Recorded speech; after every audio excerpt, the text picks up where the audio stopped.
body. Haoran has seen everything, and he is stunned. The system finally places some clothing on Shuer, and the system picks a pair of shorts and a sleeveless top for her. Shuer is confused when she enters the arena, asking Haoran why he brought her to the place. Haoran tries calming Shuer down, telling her that he didn't see anything. Haoran claims that he is just trying to get another read on her skills. Shuer is surprised to hear this because Haoran is saying something else when he is holding a pleasure whip in his hand. The commentator then announces their arrival into the arena, telling everyone that Haoran and his followers will be the ones challenging the floor that day. Their opponent is the Flame Witch, Balo, who is a master of the fire arts. Balo steps out, looking all scary with flames burning everywhere on her body. She is surprised that there are two opponents who are ready to take her on, but she is in no way scared. She tells them not to think she is going to surrender like Hida did. Balo threatens to burn everything in the arena to ashes. To show off, she unleashes fireballs that become so big, leaving a charred crater in their wake. Even Haoran is shocked by the effect of the fireball. Haoran admits that the power and range of the attack are not something he can comprehend. He realizes that using the whip on Balo will be a big mistake since he will only be boosting her attack power further. Since damage in the arena is transferred to real life, Haoran figures that it is going to be a big problem for him or Shuer if they get seriously injured. Suddenly, it dawned on him that the description of the whip specified target and self and didn't say enemy. While he is thinking about this, Balo is busy flaunting her powers, showing how powerful she is. She tells Haoran that she doesn't care how many there are.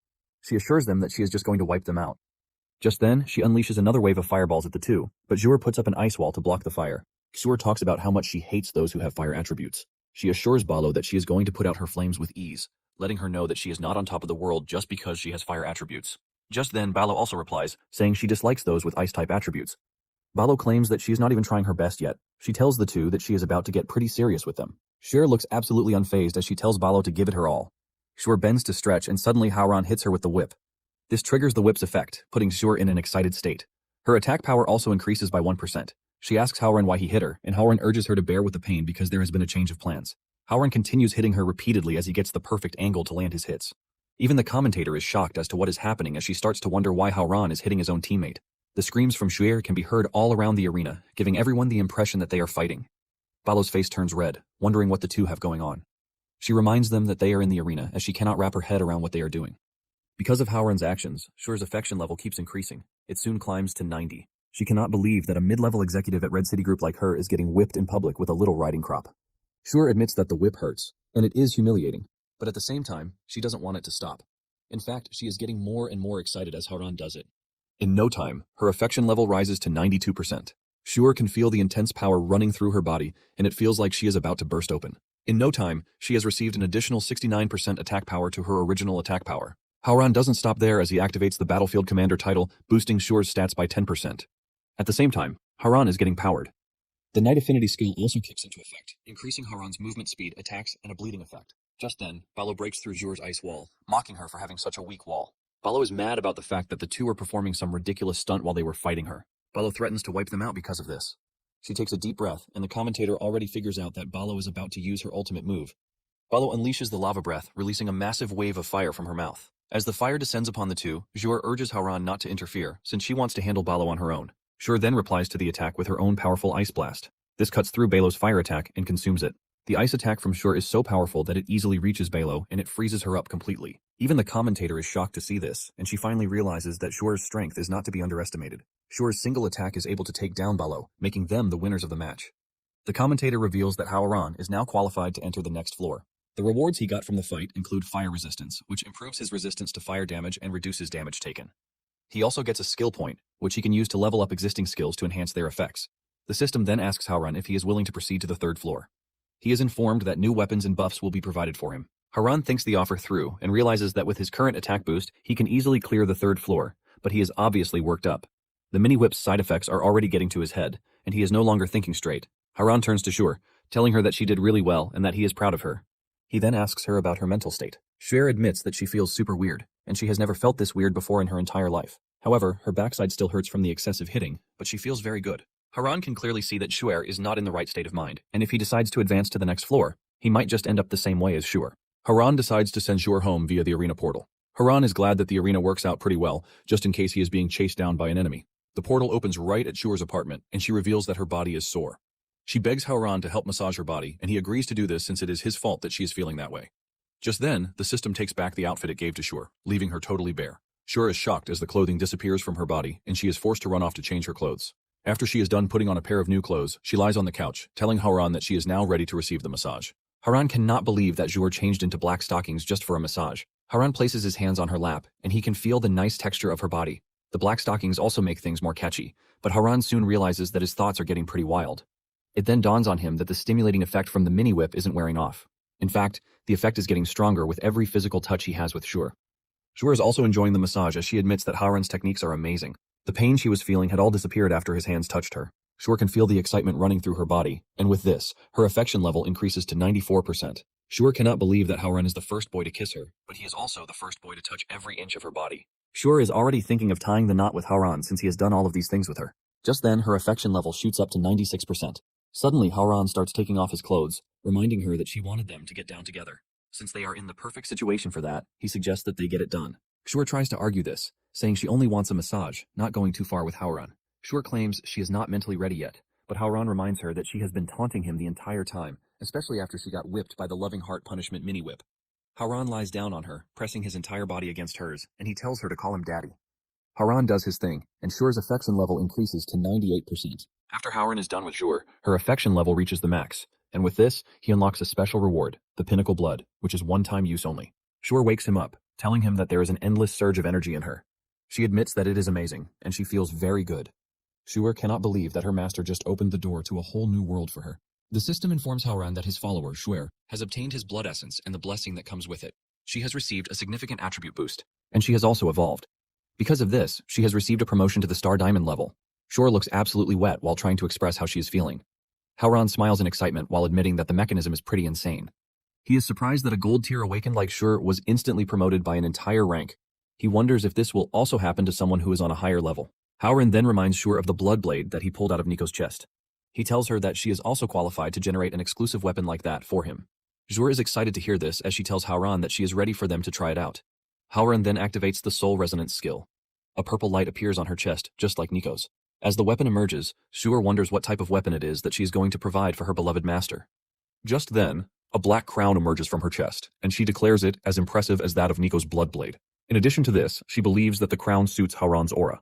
It turns out that the crown is called the Crown of the Night. It gives a 100+ intelligence points and a magic critical hit rate of 10%. It also increases magic attack power by 20% at night or in darkness. Haran admits that an exclusive piece like the crown is on another level. He smiles, realizing that with the crown on his head he is going to appear like a proper vampire. However, he is worried that the crown will be visible, which defeats the idea. Just then, the system applies the hidden appearance mode to the crown on his head. The system lets him know that the equipment attributes will remain active, but the crown will not be visible. Later on, Haran thanks Zhuer for her help, saying he is able to do everything he had to do because of her. However, he can't stay for too long because of who he is. Zhuer is shocked when she realizes that Haran is leaving. Before leaving, Haran asks Zhuer to lend him some money since she appears to be rich to some extent. Zhuer is shocked that Haran wants to borrow money for her and jokingly reminds her that it is their first time getting down together and he is already asking for money. She teases him, telling him that it is awkward, but at the same time she assures Haran that whatever belongs to her also belongs to him. She lets Haran know that he is free to take as much as he wants. After getting the money from Zhuer, Haran heads to Xiaoyu's school to drop the money on her desk. Xiaoyu opens the backpack on her desk to find it full of cash, leaving her stunned. After dropping the money, Haran also completes his daily quest by quickly feeding on a female student who thinks she got bitten by a mosquito. Haran is not happy with the fact that he can see Xiaoyu, but he can't greet her so he won't put her in danger. He hopes that Xiaoyu uses the money he gave her well, because he had to crush his ego to borrow the money from Zhuer. Haran just wants his sister to be happy, even if she doesn't get into a good university. When Zhuer returns to work, she can't get Haran's presence out of her head. She starts moaning in her office, leaving her in an embarrassing mood. She is snapped back to real life when her team member enters the room. Zhuer is caught off guard, and she starts stuttering, trying to justify what they just walked in on. However, the team member lets her know that she is not concerned with what is happening. She lets him know that their colleagues were kidnapped by people from the Elite Center the night before. She believes that this might be related to Yuwen's death. At the Elite Center suburban factory, the two dudes from Zhuer's group are getting tortured by Wang Meng. The two tell Wang Meng that they have nothing to do with Yuwen's death. They even claim that by the time they arrived at the site, there was nothing but a skeleton waiting for them. The two refuse to give in as they continue to corroborate each other's story. The dudes believe that they are getting picked on because the Elite Center can't find the killer, and since they are the weak ones, it is easy for them to get trampled upon. They tell Wang Meng that he is basically bullying them, but this only gets Wang Meng mad, telling the two that they must have a death wish for running their mouths. Suddenly, the door to the factory bursts open. Wang Meng is shocked, wondering who just entered. Lo and behold, it is none other than Zhuer, who has been looking for her teammates who got captured. She enters with a cold chill surrounding the air, and she urges Wang Meng to hand over her teammates. The two are happy to see their leader, and they reveal how confident they were to have waited for her. Wang Meng is pissed with Zhuer's entrance into the building, telling her that there are several silver-ranked awakened guarding the warehouse. Wang Meng asks her how she is able to enter the warehouse when she is just a low-level gold rank. Sure makes fun of Wang Meng, telling him that she has already taken care of his so-called underlings, who are guarding the warehouse. She has turned all of them into ice sculptures. Sure assures Wang Meng that he is next on the list. Sure prepares her ice powers, telling Wang Meng that she is going to try out her newest technique on him. Sure unleashes a bunch of ice wheels toward Wang Meng, but Wang Meng is very confident in his skills. He is so sure that Shure's ice wheels cannot stand against his flame fists. He tells Shure that she was lucky Yuwu held him back the last time they fought. However, he is ready to mop the floor with Shure this time around. Shure then tells Wang Meng he is actually the unlucky one not to have Yuwu in the area to back him up. Shure then unleashes a 16-fold ice wheel to attack Wang Meng. Wang Meng watches in horror as the ice wheels move toward him at great speed. As the ice wheels approach him, Wang Meng unleashes his flames, telling Shure that he is one of the strongest gold-ranked warriors out there. He boasts about this, letting Shure know that she stands no chance against him. Shure then screams at Wang Meng, telling him that she is no longer the same person she was the last time they fought. Wang Meng breaks the ice wheels, rushing toward Shure, and tells her that she still looks the same to him. Suddenly, an ice arrow pierces the side of his head. Wang Meng is surprised to see that Shure can control even the tiniest ice shards with ultimate precision. More shards pierce his body, and Shure activates the shards, causing ice flowers to grow out of his body. Wang Meng finally realizes that he was tricked into attacking the ice wheel, which is a trap. Wang Meng lowered his guard, and he got hit with the ice shards before realizing. He admits that he underestimated Shure, since this was her plan all along. Shure commends Wang Meng for being able to figure out her plan, but she lets him know that it is already too late. She tells Wang Meng that the ice shards that she controls have already entered his body through his wounds. She assures Wang Meng that she can easily freeze him solid with just a snap. She urges him to give up, because he has already lost. She lets him know that she might actually consider sparing him if he behaves himself. Shure's teammates are watching this, and they all hail their leader for being incredible. Wang Meng's ego gets in his head, and he remembers that he was chosen to be Yuwu's partner because he is one of the strongest gold-ranked fighters. He doesn't want to accept the fact that he was humiliated by a gold-ranked woman. He considers this a total disgrace, and because of this, he is not ready to accept that he lost. He unleashes a fiery aura, telling Shure that she can't scare him. He declares that he will easily melt every ice inside him. By unleashing his fiery aura, he is able to burn away the ice flowers growing out of his body. He then comes after Shure with a big fiery punch, but Shure just heaves a sigh of disappointment, calling Wang Meng a fool. Shure snaps her fingers, and the ice shards present inside Wang Meng's heart take effect. Wang Meng's body is shattered as a big ice shard emerges from it. Wang Meng's body is shattered as he crashes to the ground, losing his life in the most horrible way. Even with Wang Meng on the floor and dead, Shure still stands there to aura farm, declaring that his fire cannot melt her ice. A cold aura emanates from her body as she reveals that she is no longer a gold-ranked warrior because she has broken through to the next level and is now a diamond-ranked warrior. After Wang Meng's defeat, Shure asks his teammates if they are good. They assure her that they are fine and they only suffered some minor bruises. They tell her that they didn't give out any sensitive information either. Suddenly, Shure feels a scary bloodlust in the area. Just as she suspected, it turns out to be Yuwu. He is standing by the entrance of the factory, looking all menacing. He tells Shure that he is impressed that she has broken through from gold rank to star diamond in just 2 days. Yuwu then reveals that there are 2 types of people that he can't stand. The first set of people is those who look asymmetric, and the second set is those who dare to lie to him. Unfortunately, Shure happens to fall in both categories. Meanwhile, at the succubus village, Haoran has just returned. He activated the resonance with Nico, and retrieved the blood blade because he had been dying to use it. The last time he used it, he only got a brief taste of the weapon, and he was not able to properly check the weapon's attributes. The blood blade also functions optimally at night or in dark environments. The blade is also overpowered as it can restore 5 health points per kill. Haran wonders if the exclusive weapons are basically built to give nighttime bonuses. In addition to this, it's scaled with his level, giving him 30 points to all his stats per level. Basically, the stronger he gets, the more broken the sword is too. Behind him, Nico is blushing, because the moment Haoran came back, he performed the resonance with her. And by looking at Haoran holding the blade, she gets the same feeling of him holding her. She is very happy with this, and suddenly, Haoran receives a bunch of high experience points. Haoran easily figures out that this is Shure's handiwork. With the points that Haoran just received, he has leveled up 3 times in a row. He figures out that Shure's opponent is quite powerful. Suddenly it dawns on him that Shure might be fighting someone pretty strong from the elite center. Without thinking twice, he concludes that Shure is in danger. He immediately grabs onto Nico so she can fly him to wherever Shure is. Haran is hoping to get there before anything bad happens, and he asks Nico if she can fly any faster. Nico replies that she is already at max speed, and with the way Haran is holding onto her, it is difficult for her to concentrate. Back at the warehouse, Yuwu reaches Shure faster than she could even blink or react. By the time she senses him, it is already too late. Yuwu angrily punches her, launching her out of the building alongside her teammates. Shure cannot believe that all it took for Yuwu to shatter her defense was just a hit. She comes to the quick realization that Yuwu is powerful and insane at the same time. She looks around to see that her other 2 teammates are already out of commission. Shure figures out that the only way she is going to stand a chance is if she goes all out against Yuwu. She immediately digs into her power and unleashes a massive ice storm to unleash a bunch of ice wheels that number up to 1,000. Yuwu is impressed that Shure has the strength in her to control a lot of ice wheels, but he knows that she has reached her limit already. Yuwu tells Shure that he doesn't care whether she is a gold rank or diamond rank warrior. However, Shure argues this, saying they will never know unless she tries. She unleashes all of her ice wheels to go after Yuwu. However, Yuwu remains in one position, and he destroys all of her ice wheels without even trying. This leaves Shure in disbelief as she doesn't expect Yuwu to easily blow away over 1,000 ice wheels without even trying. She finally understands the true power that a legendary tier awakened holds in them. Suddenly, she realizes that she can't move. Shure is shocked as to what is happening until it dawns on her that she is being crippled by Yuwu's aura. His aura is so strong that it is easily messing with her mental state and body. Unable to move, she sees Yuwu rushing over to finish her off. Shure realizes that she is done for.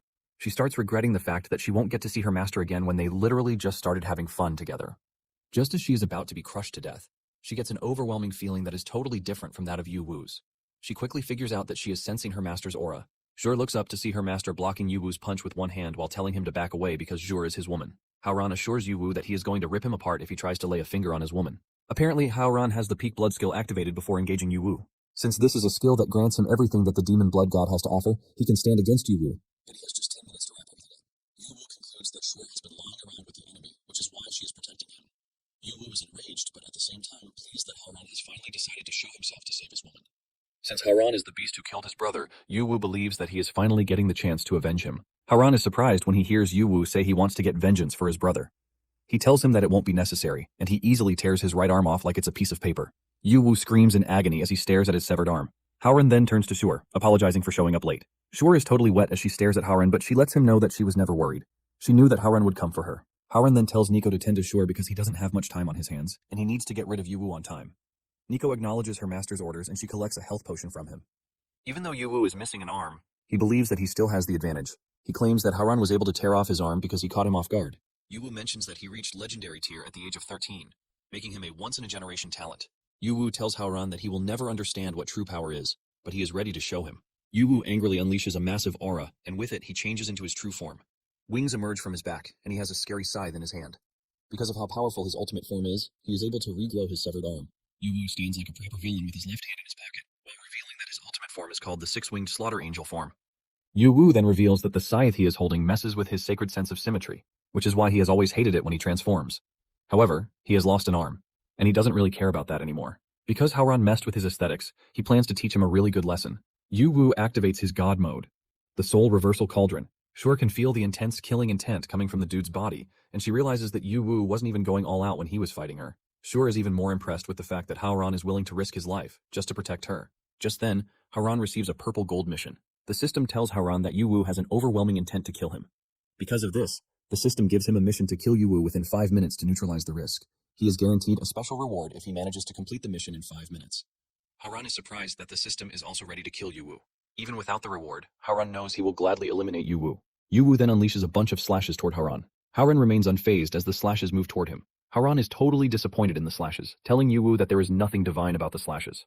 Haoran easily deflects his slashes, and he tells him to watch while he shows him what a proper slash looks like. Haoran whips out his blood blade and he swings it so hard to unleash the power of the blade. Just as the slash moves toward Yuwu, he jumps out of the way, boasting that Haoran's slash is quite deadly, but he is too fast to be cut. Suddenly, he feels his left arm falling away from his body. He screams in agony and disbelief because he was so sure that he dodged the slash. Haoran then tells him that he is too dumb to figure out that he was cut by the sword's aura. Since Yuwu is always shouting about symmetry, Haoran lets him know that he just helped him out by making sure his arms are now equal to each other. Yuwu senses the danger, and he leaps into the air to fly away, but Haoran is not about to let that happen. Since there is a time limit to the quest, he plans to finish it early. Haoran activates his flying skill, the Devil's Taste, and with this, he grows wings. He goes after Yuwu, telling him that he is not getting out of there alive. On his clock, the emergency mission time remains 4 minutes. As Haoran flies toward him, Yuwu believes that he has him in his grasp already since he considers himself the king of the air. He believes that his flight speed is unbeatable, and with the Angel of Slaughter's power running through his body, he easily regenerates his severed arm. Yuwu remains confident that he is going to mop the floor with Haoran. His confidence tanks when he suddenly spots Haoran behind him, asking him why he is wearing a smug expression. This is when it dawns on Yuwu that Haoran is faster than him. Before he can react to what is happening, he gets punched right in the face. Haoran calls it his special move, the Bug Swatter. Yuwu crashes into the ground, leaving a loud bang and a crater in his wake. He loses all of his strength, and he decides to pull the daddy's card. He tells Haoran that his father is the CEO of the Elite Center, and if Haoran kills him, it will just make the entire city come after him. Haoran is unimpressed with Yuwu's last resort since this is the same thing that his brother did. Haoran then lets Yuwu know that they are not in a schoolyard brawl where he can easily cry to his mother that he got punched. Haoran then tells Yuwu that he has to kill him so he can finally have peace. Enraged, Haoran hits Yuwu with a powerful blast from the sword, and the power sinks into every pore of Yuwu's body. This finishes him off, and Howran gets slapped with notifications, telling him that he has received a bunch of attribute points. Howran's last attack is so powerful that it leaves a deep hole where Yuwu was lying. Shure is shocked to see that Howran easily wiped out Yuwu, and he wasn't even trying. She is more impressed by this since Yuwu is supposed to be a legendary tier awakened. Nico is not that surprised by what just happened, and she tells Shure that it is just a regular business for her master. Howran reaches level 36 and he also unlocks a new skill, Torrent. This skill fires a devastating stream of blood energy forward, dealing explosive damage. The skill changes form based on the weapon used. Because he completed the mission in the specified time, Howran is given a special reward, Mini Blood Moon, which is a consumable. However, it has a one-time use condition to it. The name of the skill sounds weird to Howran. The Mini Blood Moon skill creates a 1-hour blood moon. While active, all blood tribe stats are doubled. When Howran finally sees what the skill can do, he realizes that it is actually broken. Howran finally descends back to the ground once he makes sure that everything is done and dusted. He asks the girls if they are fine, and they say yes. Shuer says they are fine because of Howran's intervention. Nico also agrees with her, saying they are both good. She leaps into Howran's arms, saying they have nothing to fear as long as they have him around. Howran is glad that the two are fine. Howran then turns to Shuer, asking her if she would like to come with them since going back to J-City will only put a target on her back. Nico agrees with Howran, telling Shuer to come with them to the succubus village. Shuer agrees that the offer is tempting, but she lets Howran know that she can't come with him at the moment. Shuer reveals that Yuwu's death is going to cause a massive stir in the city, and the higher-ups will definitely take action against Howran. Shuer is worried that if she leaves the city with him, Howran will be perceived as a threat. Shuer is staying back so as not to drag Howran into any more trouble just because of her selfish desires. Howran is impressed with the fact that Shuer is still putting him first, even though everything is messed up. Howran then urges Shuer to stay safe, and he tells her to call for him if she is ever in danger. He assures her that he will always come to find her no matter where she is. Meanwhile, at a private rehabilitation center located in B-City, Yu Tianxiong, who is father to Yuwon and Yuwu, is seen receiving treatment for an unknown illness. Tianxiong is a legendary tier awakened, and he is the president of Elite Center. Even though he is not fully recovered, he is not ready to stay at the rehabilitation center any longer. He plans to return to Elite Center's headquarters in J-City. When he returned to J-City, the news of Yuwu's death had spread like wildfire, and Tianxiong was devastated by this. Since he can't let his son's death go unpunished, he calls a special emergency meeting, summoning the most powerful awakened groups in J-City. Present at the meeting is Zhao Yifei, who is a supreme tier awakened. She is a member of the Awakened Association, and she tells the rest of the group why they have all been summoned. She lets them know that some awakened who work for the Elite Center were killed, and this includes the sons of the president himself. She reveals that they have one prime suspect, and this is the mysterious beast that appeared during the recent mana anomaly. Since the awakened warriors present in the room are the ones running the city, Zhao Yifei asks them the way forward concerning the issue. Tianxiong is the first to speak, and he suggests that they turn the city upside down to find the culprit who killed his sons. Just then, Bai Lilian of the Senlin group, who is also a legendary tier awakened, argues with the methods Tianxiong is proposing. He asks him if he is planning to drag his men into the mud just to avenge his son. Since high-ranking awakened are precious resources, Bai Lilian doesn't think it is unwise for them to risk their lives. He asks Tianxiong if he will be responsible if he loses men during the chase to catch who killed his son. Bai Lilian's stand is different as he is not ready to lose his forces because of a personal vendetta. On the other hand, Liu Zhengyi of the Justice Guild counters Bai Lilian's argument, telling him that with great power comes great responsibility. Liu Zhengyi then pledges to hunt down the beast by using his guild's resources. Just then, Li Hongping of the Red City group cuts in, telling Liu that his passion for fighting will not help against the monster that they are trying to take down. Li Hongping reveals that she has been to the battlefield where Yuwu fought his adversary, and there was no trace of beast blood in the area. Li Hongping says anyone aside from Zhao Yifei, who is capable of killing Yuwu without a scratch, is probably an 8th or 9th tier beast. Li Hongping then adds that only members from elite centers have been killed so far. She assumes that the beast is probably targeting the elite center alone. Tianxiong gets mad when he hears this. He shouts in rage, telling Li Hongping that one of her soldiers, Shuer, was present at both crime scenes where his sons died. Tianxiong says Red City Group is very dangerous, and they are probably teaming up with the beast. Just then, Zhao Yifei calms them down, telling them that she has heard their opinions already. Since they don't have enough intel on the situation yet, she mentions that it would be risky for them to rush in blindly. Zhao Yifei then mentions her plan to report to the headquarters, so that 2 more Supreme Tier Awakened will be dispatched to J-City. She tells everyone in the room not to make a move until she gets a response. Tianxiong is not pleased with his arrangement since Supreme Tier Awakened are rare, and even if they are found, they are always busy. He mentions that it might take at least a month before the headquarters can send them to J-City. Tianxiong says he is not ready to wait that long. He tells Zhao Yifei that they have a chance to bring the beast down if they rally every awakened person in the city. He suggests that they take this action. But just as he is done talking, Zhao Yifei unleashes her dark, scary aura, telling Tianxiong that he needs rest because he is seriously ill. At the succubus village, Haran figures out that he doesn't have much time on his hands. He knows that he has to get much stronger before his enemies find him. He plans to max out all of his followers and unlock exclusive rewards and weapons. Since Hida's reaction is way more sensitive than Balo's, Haran decides to start with her. He activates Victor's Pact and summons Hida. Hida emerges from the depths, telling Haran that she is at his service. Just then, Hida notices that they are not on a battlefield.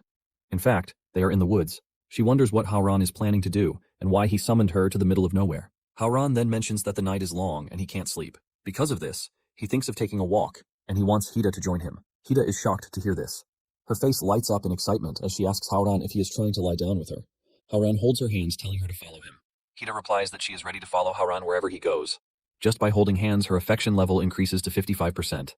Hida can feel the warmth coming from Howran's hands, and she senses the heat flowing into her. Hida is very shy because this will be the first time she will hold hands with a man. Her affection continues to grow as they walk even further. Howran is glad that all he has done is just hold her hands, and the affection level has increased. He decides to take things a bit further. Howran then takes Hida through a path where reeds grow. Just as she passes through the reeds, they touch her body, and it starts to tickle her. The reeds are touching everywhere on her backside and below. As they walk further, she becomes even more restless, with her entire body dripping water. She can't avoid the reeds as they stroke her body. Her face turns red while she questions why her master has chosen the bushy path for them to walk on. She can feel the plants right under her dress, touching her like it's a man's hand. Her affection continues to increase, and when she is already reaching her limit, Hida tells Howran that the reeds are making her itchy and hot. She tells Howran that her body is acting all weird, and she might not be able to hold it in. Howran is shocked to see how sensitive Hida is. He didn't know it was that much. He remembers that the last time she got totally overwhelmed just from blood-sucking. He realizes that Hida might just vanish again if this keeps up. He then grabs her and carries her on his back, telling her that this will prevent the reeds from getting to her. Hida is thankful for this, telling Howran that the reeds are no longer tickling her. However, with their bodies pressed together, her affection level cannot stop growing. The more Howran walks, the more Hida feels his body against hers. In fact, she considers it to be far worse than that of the reeds. She is forced to speak out, telling Howran that she can't take it anymore because she might just lose control any time. She tells Howran that she needs to leave, but Howran quickly drops her on a grass surface. She lands on the floor with all of her body totally wet. She wonders what Howran is trying to do with her. Since Hida's affection is almost at the maximum level, Howran figures out that he can't back out again. He tells Hida that he cannot let her go yet since he needs her for something quite important. When she hears this, she immediately assumes that Howran is about to get down with her, even though they don't have that type of relationship yet. However, she knows that she can't say no if Howran wants to take things to the extreme. Just then, Howran starts touching her, and he tells her to stop trying so hard. He lets her know that she is quite important to him since she is his first summoned companion. Howran then reveals that he only wanted a walk from her and nothing more. Hida is shocked when she hears this, and her affection level shoots up to 98%. She realizes that she is the one who is having naughty thoughts.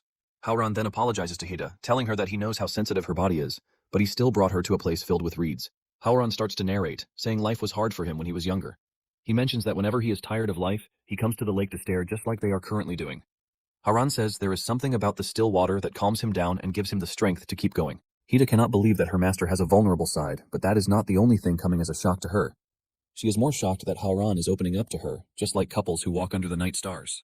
With Howran showing his weak side to Hida, he is able to push her affection level to 100%. Howran is shocked when the system tells him that he has maxed Hida's affection, but instead of peak blood, this time, he is getting the blood-forged castle. Howran assumes that the first two pulls must have been lucky draws for him. However, he is confident that the reward will still be special since it is a secret reward. Howran checks the details of the skill. The skill constructs a personal fortress in a desolate region. Inside the domain's range, Howran and his followers rapidly regenerate MP and HP. Howran realizes that he just got a fortress, a healing zone, and a home base for building up his forces. Just then, the Soul Resonance skill activates and Hida's chest starts to glow. Momentarily, a pendant appears from her chest. The pendant is known as the Spirit Pendant. It grants an additional 88 points to his spirit stat, which controls his mana. The pendant also gives status resistance and a 5% chance to nullify magical attacks. In addition to this, the pendant gives a 10% chance to nullify control-type spells. Howran checks out the necklace, and he is blown away by the perks that come with it.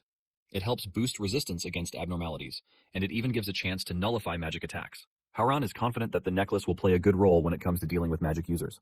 Howran then explains to Hida that the item is a Soul Resonance exclusive item that he can only use when their souls and hearts are aligned perfectly.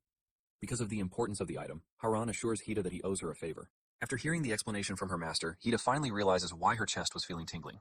She compares it to birthing a baby for her master. Howran figures out that his next step will be to keep pushing forward in the blood prison arena to defeat opponents and get more followers. After this, he is going to max out their affection in the shortest possible time. He hopes that he can get peak blood because this will change his fortune. With this, he doesn't need to fear the top guys at the elite center. Howran is also not worried, even if he doesn't draw peak blood since he can just use the blood castle to start his own domain. Howran is thinking about this when Hida suddenly holds him from behind. He is shocked, and Hida reveals how glad she is that it means a lot to her master. She considers her master the one she has been waiting for. Since their heart and soul are connected according to Howran, Hida believes that they are basically soulmates. She concludes that she has also given Howran a baby, and because of this, she wants their bodies to connect better. This is when it dawns on Howran that the soul resonance overstimulates the lady, and she has gone off the charts. Without holding back, she kisses Howran.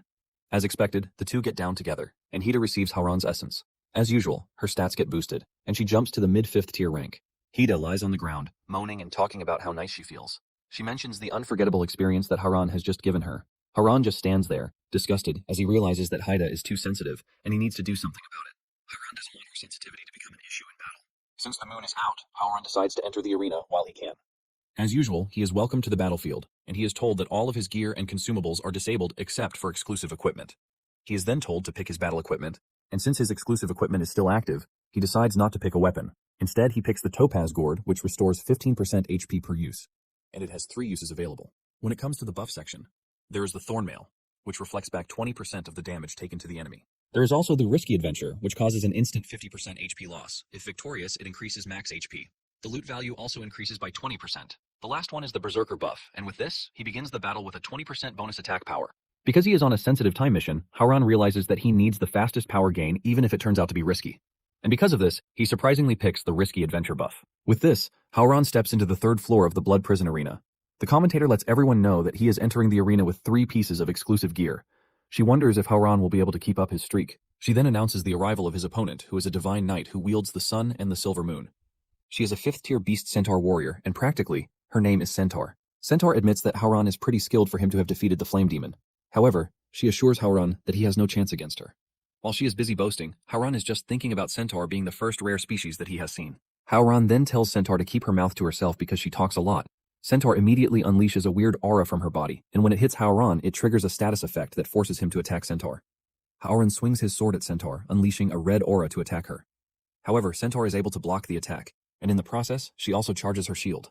Centaur admits that Hauran's power is unreal. Centaur then tells Hauran not to stop attacking her. She wants him to hit her with everything he has in his tank. Hauran is disgusted with Centaur's arrogance, and he promises to punish her once he defeats her. However, all of his attacks keep hitting her shield, and it continues charging it. Just then, one of Hauran's skills kicks into play, and he is able to gain resistance to the status effect that is affecting him. Hauran is glad that he got the abnormal resistance from Hida, since this is what helped him break away from the annoying effect that is affecting him. Hauran is surprised at how thick the Centaur's shield is since he has hit it with the Bloodblade and the Night Affinity bonus, but still couldn't break through. On the other hand, Centaur is shocked to see Hauran moving when the taunt effect should still be active. She suddenly figures out that Hauran might be a big problem since he has a control resistance skill at his disposal. However, Centaur believes that she still has the upper hand since her Silver Moon Lance is fully charged, all thanks to Hauran's incredible attack power. Centaur grabs her lance, telling Hauran that she is about to crush him. She unleashes an energy blast from the lance that throws Hauran away like he is nothing. Hauran is hurt, but when he manages to pull himself together, he realizes that something is extremely off with Centaur's energy burst. Suddenly it dawns on him that Centaur used the taunt effect on him, forcing him to attack her shield while she absorbs the energy into her spear. It is basically a mechanism that allows her to use his own attack against him. It is a simple tactic of the harder and more powerful he hits her, the stronger she gets, and even hits him with it. The commentator notices that Hauran is backed into a corner, and she mentions that only a genius move can save Hauran in his current position. Hauran leaps up from where he is and heads straight for Centaur. Just as he reaches her, he throws away his sword, leaving Centaur shocked, wondering what it is that Hauran is doing. Centaur screams at Hauran, telling him not to give up and even to hit her harder. Centaur then uses the taunt effect on Hauran again, forcing him to attack. However, his skill comes into play and reduces the effect of the taunting. Hauran punches Centaur's shield with his bare hands, and it finally dawns on Centaur that Hauran intentionally dropped his weapon to reduce his attack power and to shorten the taunt window so she doesn't get enough power to charge her weapon. Centaur is impressed with the fact that this is Hauran's first time fighting her, and he has already figured out the loophole in her tactics. However, Centaur doesn't think any of this matters because she didn't become a 5th tier beast thanks to her defense alone. She charges toward Hauran and pushes her spear into his shoulder while asking him what he plans to do since he has lost his weapon. Hauran smiles while staring at her and asks if she thinks the only thing he relies on is his sword. By holding on to Centaur's spear, he activates the Blood Prison Burial skill. Centaur is shocked when she realizes that blood from Hauran's body is starting to move. The blood relieves Centaur of her shield and wraps around her neck like a rope, ready to strangle her. It turns out that Hauran has upgraded his Blood Prison Burial skill, and with this it has become fully customizable. With Centaur defenseless, it dawns on her that Hauran has been setting this up from the very start. Every move he made was basically to bait her into attacking him. Centaur gives Hauran his credits, but berates him for using embarrassing tactics. Hauran then tells Centaur that he has improved on his skills and the fact that he wants Centaur as his follower. Before Centaur realizes what is happening, Hauran is already sitting on her back. Hauran assures her that he could have impaled her and ended her if he didn't want her alive. And since she is a centaur, Hauran has crazy plans for her. He holds her by the neck, and she starts to feel Hauran's presence on her body, causing her face to turn red. As usual, the spectator almost goes crazy when she realizes that Hauran is pinning Centaur down with his body. She admits that the move is brutal, but her body won't stop resonating with it. On the other hand, Centaur is wondering why a man has to be the first person to ride on her elegant back. She can feel Howran's body pressing against hers, making it impossible for her to break free. She can feel pain and excitement at the same time, and she figures out that she is just going to suffocate if it continues the way it is. She tries fighting back so she doesn't die, and as she tries to raise her legs, Howran lets her know that they are both going to go down if she doesn't surrender. Her face has now turned pale, and Howran continues to choke her more forcefully than he was doing before. Unable to handle the choking, she passes out, leaving the commentator shocked. Since Centaur is unable to continue the fight, Howran is automatically declared the winner. Howran is proud of himself, and he whips out the gourd to take a sip from it. The commentator then mentions that Howran has the right to challenge the fourth floor now. Howran checks through his stats and realizes that his stamina is down to 45%. Even though he took some really good hits, Howran is still proud of the fact that he was able to pull through. Since he has taken a sip out of the gourd to restore some of his HP, he now has 2 uses left on it. As his reward, he gets a skill point to upgrade his skills. The system then asks him if he is willing to challenge the fourth floor. He is informed that agreeing to continue will preserve his gear and buffs. Since he can proceed with his buff and the gourd with him, he decides to take on the challenge. He agrees to get transferred to the fourth floor. Arriving at the fourth floor, the commentator starts to announce his opponent, but he is not scared since he believes that he is still in his optimal state. He only had to play it safe in the last round because of Centaur's annoying mechanics. This time around, he is prepared to show everyone what the Bloodblade can really do if he gets the chance to use it. His opponent has not even fully entered the arena before unleashing her tentacles on Howran. Howran is quick to cut them down with quick precision. Howran is surprised that his opponent is eager to fight, or rather impatient to be defeated. His opponent finally shows her face, and she tells Howran that his aura is so tempting, which is why she couldn't resist the urge to attack him. It turns out that his next opponent is Bide, and she is a Tier 5 mimic tentacle beast. She has legs like those of an octopus, and she is imagining the several ways in which she can get to have fun with Howran. Howran is disgusted by her nonchalant behavior, and decides that it would be nice if he takes her out pretty fast. He charges toward her, ready to cut her down, but she proves to be as fast as she slides out of the way. Howran misses his sword slash, leaving him open on the side. With this, Bide is able to launch an attack at him. Thanks to his insane reflexes, he is able to move out of the way before Bide's tentacles catch him. Howran lets Bide know that his tentacles are nothing to him. However, Bide lets him know that he is making his judgment way too fast. Before Howran knows it, several of her tentacles appear all around him, leaving him to wonder what Bide is trying to do. He assumes that Bide is trying to lock down his movements, but suddenly, he gets grabbed by the tentacles and he is lifted off the ground. Howran loses control of his arms and legs, and he realizes that he just fell right into Bide's trap. Bide grins at Howran, telling him that she now has him under her thumb, which means the only thing left for her is to figure out the best way to cause him serious agony. Just by saying this, Bide has gotten all red and wet as she cannot wait to do her thing with Howran. The commentator lets everyone know that Bide's tentacles are not for fun, and Howran most likely got caught because he hasn't fully recovered from his fight against Centaur. The commentator believes that it is the end for Howran, and his decision to fight 2 Tier 5 beasts consecutively is his downfall. Howran realizes that he is in trouble when he gets the notification that he has been poisoned, and he is losing 0.5% of his HP per second. This is going to last for 60 seconds, and it dawns on him that Bide's tentacles are laced with poison. It's not just any regular poison, but a very potent one. From his calculations, Howran clearly knows that he will be a dead man in under 2 minutes. Bide makes fun of him, telling him that her tentacles are covered in countless tiny mouths, and all of these mouths are now attached to his skin, constantly injecting deadly poisons into his body. Bide tells Howran that the moment she grabbed him, the fight was already over. However, Bide says she might consider letting him live if he behaves himself. Suddenly, Bide feels a weird sensation running through her body, and she starts moaning. It turns out that Howran has bitten her tentacles in a moment of desperation, and he is now sucking her blood via the bite source. Howran uses this to complete his daily quest, as well as inflicting damage on Bide. Bide is forced to let go while telling Howran that she is pretty mad because Howran is playing dirty. Just then, Howran vanishes from her sight, leaving her to wonder where the dude disappeared to. Howran had used blood concealment to enter a brief invisible state. While invisible, he whips out the topaz gourd and takes another sip to recover his lost health. He admits that Bide's poison tentacles are a problem because getting tagged once costs 30% of his HP. Since his gourd only has 1 use left, Howran figures out that he might be dead meat if he doesn't settle the fight quickly. Meanwhile, Bide is still wondering where Howran is coming from. While trying to figure this out, Howran shocks her by suddenly appearing from below. One of his blood spikes strikes through her middle body, almost impaling her, but she manages to dodge a fatal strike to her heart. Before she knows it, several blood spikes appear from under her, forcing her to change position. She jumps off to rotate, but before she lands, she realizes that Howran has already placed blood spikes everywhere, which means there is no place she wants to land without getting touched. Momentarily, she gets caught in the blood spikes, cutting through her tentacles. The confident Bide starts complaining, calling Howran a rough dude for not pitying her as a woman. She still believes that the fight is in her favor as she boastfully tells Howran that he has pissed her off. Suddenly, Bide hears Howran's voice coming from behind her. Howran lets her know that he has no interest in pitying her until he has tamed her. This is when it dawns on Bide that Howran has more tricks up his sleeve, and he's even more dangerous than she gave him credit for. Howran appears where she least expects, and he swings so hard that it leaves a trail of aura behind. By the time Bide realizes what is going on, her tentacles are gone. She crashes to the ground, and because Howran uses the blood blade, Bide enters a bleeding state which will cause her to lose 1.5% of her HP every second. Bide rolls on the ground while screaming at Howran for wrecking her beautiful body. She promises not to forgive him for what he just did. Meanwhile, Howran's HP has hit 39%, and he admits that Tier 5 beasts are not to be messed with. Just by getting himself poisoned, he almost died. Howran takes the last sip of the gourd, and his abnormal status also kicks into play to resist the poison. Howran is glad that he has Hida's resistance and the gourd, because he would have been a dead man. Howran walks toward Bide, teasing her for being nothing without tentacles. Howran raises his sword, ready to strike her down, but Bide begs for mercy, admitting that she was wrong. The moment Howran lets his guard down, Bide fires a magical energy beam from her head, and it hits Howran. Howran would have been toast, but he got lucky and remains alive thanks to the necklace that he just got from Hida. Thanks to the necklace, he is able to negate Bide's magic attack. Bide is shocked to see that her last-ditch effort to take Howran out just failed spectacularly. Howran is pissed that Bide tricked him, but she starts begging all over again. She tells Howran that she is truly surrendering this time around, but Howran is not ready to trust her a second time.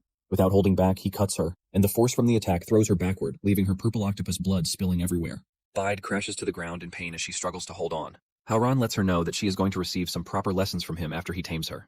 With this, Howran comes out as the winner of the battle. The commentator is impressed that Howran is able to take out 2 high-level beasts consecutively.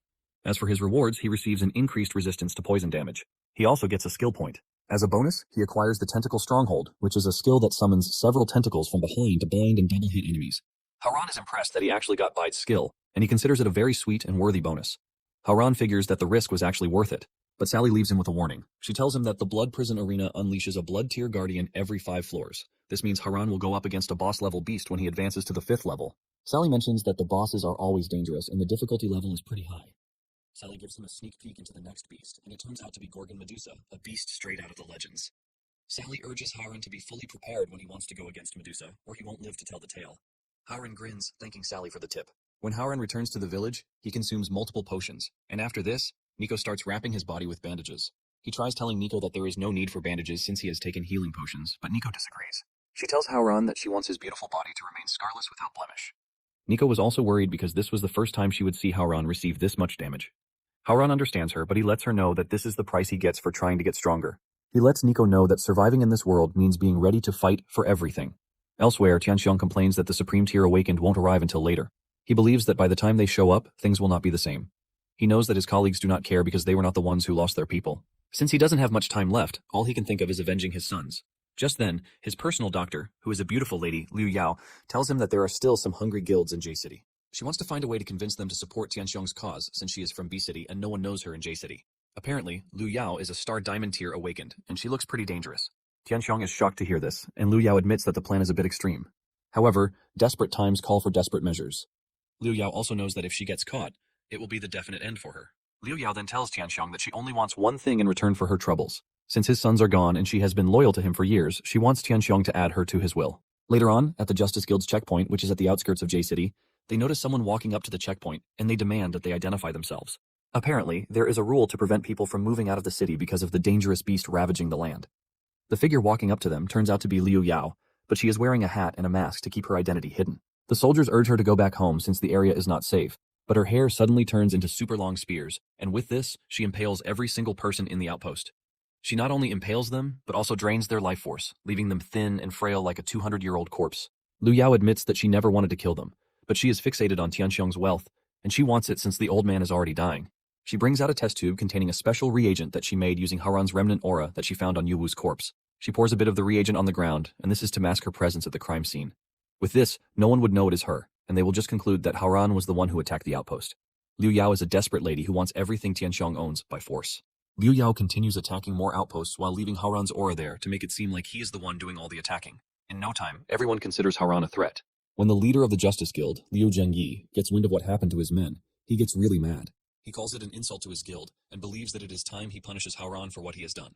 On the other hand, Luo Xuan, a Star Diamond Awakened, is also mad. She wants to become an idol so badly, and because of this, she has gathered enough people to have a great debut, but all of them were wiped out. She blames Howran for this, which is exactly what Liu Yao wants. She swears to keep fighting until she sees Howran buried. Bai Lilian also gets wind of everything that is happening. Since he is a logical person and he is smart, he figures out that something is off. All the evidence points to Howran as the perpetrator, but he doesn't see any reason why Howran would break from his pattern. He has only attacked people from the elite center, so attacking the other guilds and groups sounds stupid to Bai. The other person who knows that something is up is Sure. She knows that her master has no reason to attack the outposts for no reason. She is undergoing a yoga session when Lu Hongping enters her apartment. She is shocked to see the woman in her face.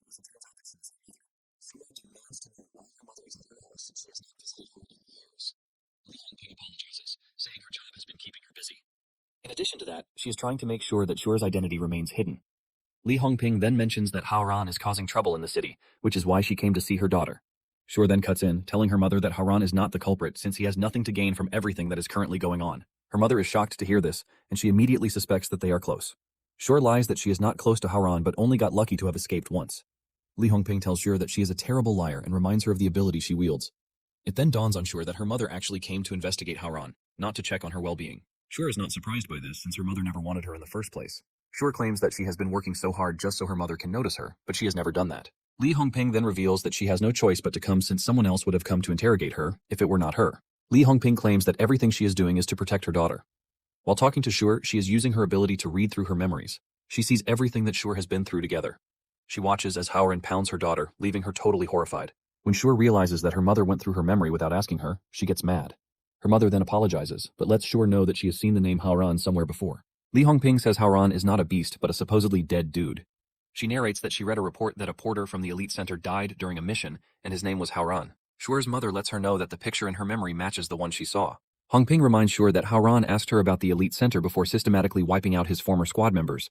Hongping is already convinced that it is the same Haoran. Hongping is impressed with the fact that Haoran supposedly died, but a few days later he arose as a beast. However, he still has his humanity intact, which piques Hongping's interest. Hongping is blown away by the mere thought that Haoran is a normal human who managed to gain beast powers. Hongping then pats her daughter on the shoulder, telling her that she did well by getting on Haoran's good side. She remembers that Haoran blew her cover just to save her from Yu Wu. Because of this, Hongping is ready to use Red City's resources to protect Haoran.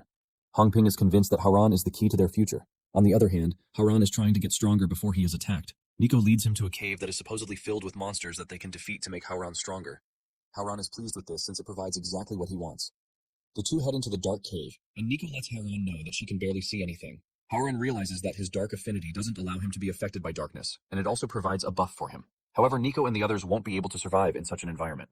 Haoran isn't in the cave to train only himself, but the entire team, too. He activates Victor's Pact, and the first person he summons is Centaur. Centaur emerges from the depths, assuring Haoran that she is ready to fight on his behalf. He then summons Bide, who emerged from the depths, blushing and talking about how Haoran handled her the last time. Since her chopped-off tentacles haven't grown, she is appearing in a more human form with beautiful legs. However, Balo starts talking trash when she appears from the depths. She demands to know why Haoran summoned her, and she mentions that she would like to have a rematch with Zhuer. She is the only one with a low affection, which is 10%. Haoran is pissed, and he tells her to watch her tone because he summoned her to light the way for the team. This further triggers Balo, who says she is not ready to light the way. She claims that Haoran wasn't the one who defeated her the last time they fought. Haoran gets a warning from the system, telling him that Balo has low affection, and her dissatisfaction is off the charts. The system tells him to immediately subdue her. Haoran finally realizes that Balo is just mad that she lost during their match. He decides that teaching her a lesson is the best thing. He charges toward her, ready to throw a punch at her head, but she jumps backward, dodging the attack. Balo then replies with a big fireball, telling Haoran that he has no way to escape since they are in a cave. Balo is confident that she has the win in the bag until Haoran appears behind her, telling her to stop talking trash. Balo is shocked that Haoran is able to dodge her fireball. But before she can get another chance to move or do anything, Haoran restrains her with his new skill, the tentacles. The tentacles grab Balo, making it impossible for her to move, and Haoran lets her know that she has already lost. Haoran asks her if she is ready to cooperate, and she says yes, while asking that Haoran forgive her. Since Haoran has defeated her again, Balo's affection finally jumps to 50%. With this, they proceed further into the cave, but Nico and Bide cling to their master. Haoran reminds them that they are there to train, but this doesn't concern the two. Bide believes that her master takes her very important since he copied one of her skills. Momentarily, they reach the end of the cave, where there are several more paths. Skeletons litter the floor, and Centaur asks if they should split up to assess more paths. Haoran says there is no need for this since all of the paths still lead back to the central chamber where they are standing. Haoran mentions that the area is also covered in beast and animal bones. Haoran takes a better look around and figures out that they are in a breeding pen, where beasts trap their prey to easily eat them. Haoran then tells Centaur to use her taunt to draw out the beasts hiding in the caves, so that they can wipe them all out in one go. Centaur acknowledges the order and demands that the beasts come out to fight her while unleashing her scary aura. This is enough to drag the monsters out from their hiding places, and the monsters residing in the caves turn out to be ugly, scary spiders. The spiders run towards Centaur, but she keeps her taunt effect on so that she can lure out all the spiders. The spiders are soon gathered around her shield, trying to break through, but can't. Once they are all in one place, Haoran orders his followers to attack the spiders and wipe them all out in one go. Nico is the first to bring out her whip as she slashes the beast with it. Bide follows in her footsteps and unleashes tentacles to destroy her targets. Balo also uses her flame breath to burn down the spiders with no pity. In no time, Haoran's followers wipe out the spiders, giving him a ton of experience. Haoran is pleased with the number of experience points he gained, even though the spiders are low-level beasts. Haoran then learns that he has gotten a new skill, called Devil's Hand. This is a skill that allows him to cast a surge of demonic energy to grab enemies or objects from a distance. However, Hauran is not yet pleased with the win, as he knows that there should be a high-level monster in the cave. He believes that the spiders will have a Spider King, and for some reason it didn't fall for Centaur's taunt. In addition to that, the small paths are not big enough for the spider, which means there is only one place that it could be, and that is up. Hauran looks up, and just as he suspected, the Spider King is sitting comfortably above them. The Spider King releases a large quantity of acid venom from its mouth, and Hauran screams at his followers, telling them to move out of the way. Thanks to Hauran's warning, his followers are able to get out of the way, but the acid venom leaves a small crater where it landed. Bide reveals that the acid venom is a very dangerous substance, and even a drop of it can be absolutely fatal. They all look up to see the giant Spider King, which is a 6th tier beast, staring down at them. Hauran knows that at his level, the beast is a problem, but he is relieved that he has his followers to back him up against the beast. Hauran activates the Devil's Hand skill, and he is able to drag down the Spider King with it. The spider hits the ground, leaving a loud bang, and Hauran tells the girls to throw everything at the spider while it is still disoriented. Bide attacks the spider with her tentacles, and she is able to do a bit of damage to the beast. Centaur also throws her fully charged lance at the Spider King. She is confident that she is going to pierce through the spider's skin with it. To her biggest surprise, the spider easily catches her fully charged lance with its mouth, leaving her totally horrified. The spider finally gets into the action, and it unleashes its webs on all the girls, restraining their movements. They try to break through, but the spider's web is just too thick. In addition to being thick, it is also sticky and gross. Nico is pinned to the ground, and she concludes that there is no escape for them. Suddenly, the spider turns its attention to Nico, and the girl fears that she is done for. Nico assumes that the spider is intentionally targeting her because she is the weakest person on the team. Nico closes her eyes, ready to accept what the spider is about to do to her. Just before the spider can hurt Nico, Hauran attacks it, cutting off one of its annoying legs. Just as he cuts the spider's leg, acid spills out of its blood, telling Hauran that the spider is pretty annoying. Hauran figures out that a 6th beast is not a joke, but even with that, Hauran is not scared of attacking it. Since Hauran has one more follower in his bank, he unleashes her. Haida emerges and mentions that the spider's resistance is too high, which is why Centaur's taunt didn't affect it. She knows her howl of alpha won't affect the spider, but her cries persist over time. It might not induce fear in the spider immediately, but she is pretty sure that the longer this happens, the more she will be able to tear down the spider's resistance. The spider will have no choice but to enter into a state of confusion by the time Haida is done with it. Just then, the spider unleashes a poison rain to try and cover the whole area. Hauran immediately tells Balo to free her friends by burning off the webs. He then tells them to stay under Centaur's shield once they are free. Balo happily takes on the role, and she unleashes fiery breath on the webs. Hauran also turns to Bide, asking her if they can't resist the poison rain for a bit since they have poison resistance. Bide is happy to indulge in a dangerous mission with her master, and with this, the two attack the spider together. Hauran slashes the spider with his blood sword, causing it to enter a bleeding state. Hauran is pleased that the blood blade worked, and this is thanks to the fact that he has stacked up 3 bleed effects already. He hopes that he will be able to break through the spider's armor this way, but at the same time, he is worried about the acid in the spider's blood. He remembers that it was the same when he fought Bide in the arena, but the only difference is that he now has abnormal status resistance and poison resistance. Hauran figures out that he will be able to win if he can endure the spider's poison. Just then, the spider makes a desperate and daring move. The spider releases poison from its wound to cover the entire area. Hauran realizes how dangerous the situation is, and he immediately enters stealth mode. He realizes that the more he attacks the spider, the more injuries it has, but this also provides the spider with more pores to release its toxic acid and poison.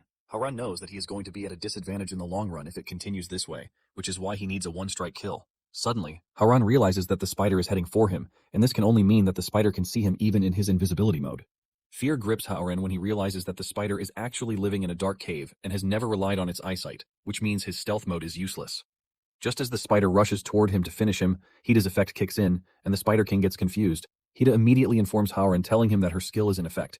She urges him to attack while the skill is still active. Bide also joins the fight, and she unleashes multiple tentacles to restrain the beast from moving from one spot. Bide notices that Hauran is hesitating, and she urges him not to, telling him that she is an octopus and she can easily regenerate. She is ready to get hit as long as the spider dies in the process. Hauran agrees to this, but assures Bide that he is going to reward her once the battle is over. This only motivates Bide further to grab onto the Spider King and not let go. Hauran then activates the blood prison burial, and several blood spikes impale the Spider King. The spider's blood splashes on Bide, causing her immense pain. She screams in agony while Hauran tries to finish off the Spider King. However, the Spider King is so resilient that it is even trying to escape while totally skewered by blood spikes. Even though the Spider King is proven to be stubborn, Hauran is not about to let it escape. He is confident that everything ends that very moment. Hauran then uses his telekinetic powers to drag the spider, and coupled with the spikes in its body, it gets shattered into pieces. Hauran is slapped with a ton of notifications after he defeats the Spider King. He also unlocks a new skill, Kane's Covenant. Whenever his HP drops below 10%, and he is under the moonlight, blood rain falls from the sky. In addition to this, blood erupts from his feet, and with this, he can enter a berserk vampire state with all of his cooldowns reset. Due to their involvement in the battle, Bide's affection has jumped to 89%, while Centaur's affection is at 70%, and Bellow's affection is also at 70%. Haran realizes that a strong performance in battle also helps raise his followers' affection level. Just then, Bide comes rushing at Haran. She pushes him to the ground while saying she can't hold it in any longer. She reminds Haran that he promised to reward her after the battle. She tells Haran that she is ready for the reward. She wants them to get down together right there in the cave. Haran fears for his life because he believes that she is going to be completely insatiable. Just then, Centaur calls Bide's attention to what she is doing. She reminds her that Haran doesn't have regeneration like her, and they need to detox him before anything else. Bide agrees with what Centaur said and confesses that her emotions got the best of her. Just then, she mentions that her tentacles can share her regeneration if she shares them with anyone. She lets them know that it won't last long, but it will be enough to heal their acid-burned skin. Haran is scared to touch the tentacles, reminding Bide that they are covered in poison. Bide then tells him a secret. Apparently, she can choose not to release toxins from her tentacles, and by doing this, Haran and the others will get to enjoy her body. Once given this assurance, Haran bites into Bide's tentacles. She screams in pleasure, urging Haran to go easy on her. Centaur and Ballo have not witnessed Haran having fun with any of his followers before, and the scene appears totally off to them. However, Nico and Hida are both excited because they have both enjoyed their master's impressive essence. The entire group soon bites into Bide's tentacles so that they can all be healed. After they are done eating the tentacle, their injuries begin to heal. But Haran notices that something doesn't add up. He realizes that he is feeling very hot all over his body, and his blood is pumping like crazy. This is when Bide mentions that she forgot one tiny but important detail. There is a side effect to the sharing in her regeneration. For a short while, everyone who shared in her regeneration will be synced to her emotions. It then dawns on Haran that his body is heating up because he is sharing emotions with Bide. He is under her influence, but suddenly, it dawns on him that he is not the only one who ate her tentacles. He turns around to see the other girls in an excited state too. Hida mentions the big role she played in the battle and how she cried herself to the extreme just to break the spider's mind. Because of this, she thinks she deserves a reward. Nico also says she's been dragging Haran down, but promises to do better next time. She then begs Haran to motivate her by using his body. When it comes to Ballo's turn, she claims to have dealt the most damage after Haran. Since they are all getting rewards, she believes that she should be the first to get a reward. Just then, Bide taps Haran on the shoulder, telling him that no one would have survived without her. And since she is the first to be promised a reward, she expects to be the first in line. Suddenly, Haran screams at the girls for overstepping their boundaries. This shocks them, and Haran continues, reminding them that he is their master and he will be the one to reward whoever he wants and whenever he deems fit. Haran then twists things around, telling them all to come at him at the same time. The girls waste no time adhering to his instruction, and they all get down together at the same time. After the passionate reward session between Haran and his girls, Ballo breaks through to the next level. She can feel the amount of power running through her veins as she reaches Tier 5 with her affection level at 100%. Bide is impressed with the way Haran handled all of them.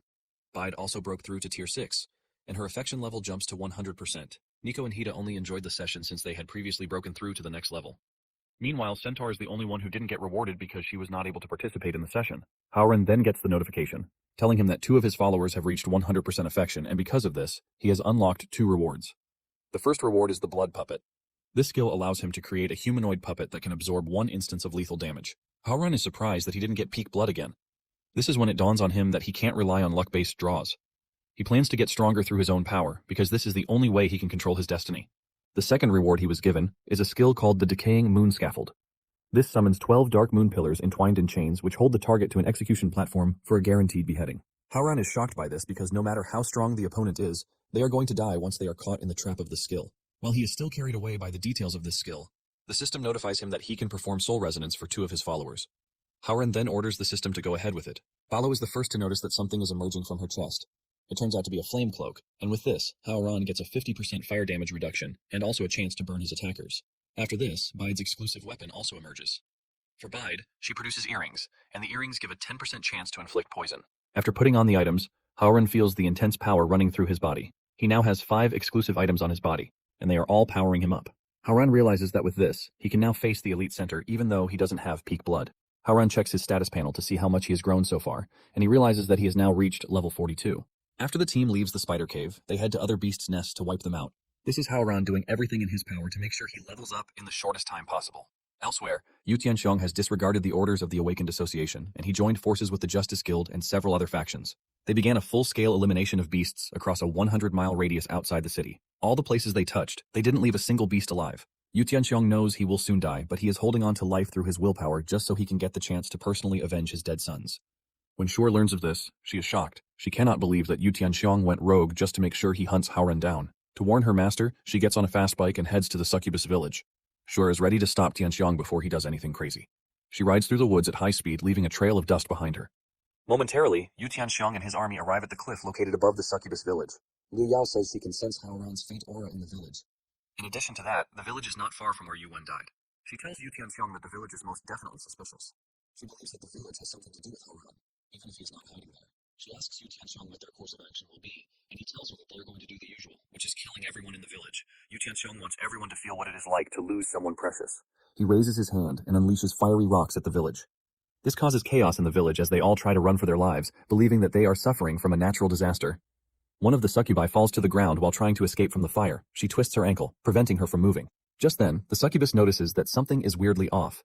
The meteor rain is falling all over the village alone, which doesn't seem like something that would happen during a natural disaster. This is when it dawns on her that they are under attack. Some warriors appear in front of her, wielding their weapons, and talking about how happy they are to be raiding a succubus village because this is their first time.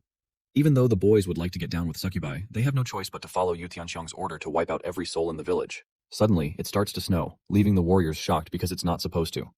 They are wondering what is wrong when Zhuer appears out of nowhere, activating her ice flower. Zhuer's ice flower impales the warrior and takes them out in an instant. The succubus is impressed by this, but it suddenly dawns on her that no one in the village uses ice powers. She starts to wonder who could have saved her, and she assumes that it is Haoran until she turns around to see Zhuer standing behind her. Zhuer was able to locate the village just in time to save the succubus. She assures the succubus that she has nothing to worry about because she is a friend to their master, and she is there to protect them while Haoran is away. With just one burst of ice energy from her body, she is able to put out the fire ravaging the village, protecting the succubi in the process. The succubi are glad that someone arrived in time to save them.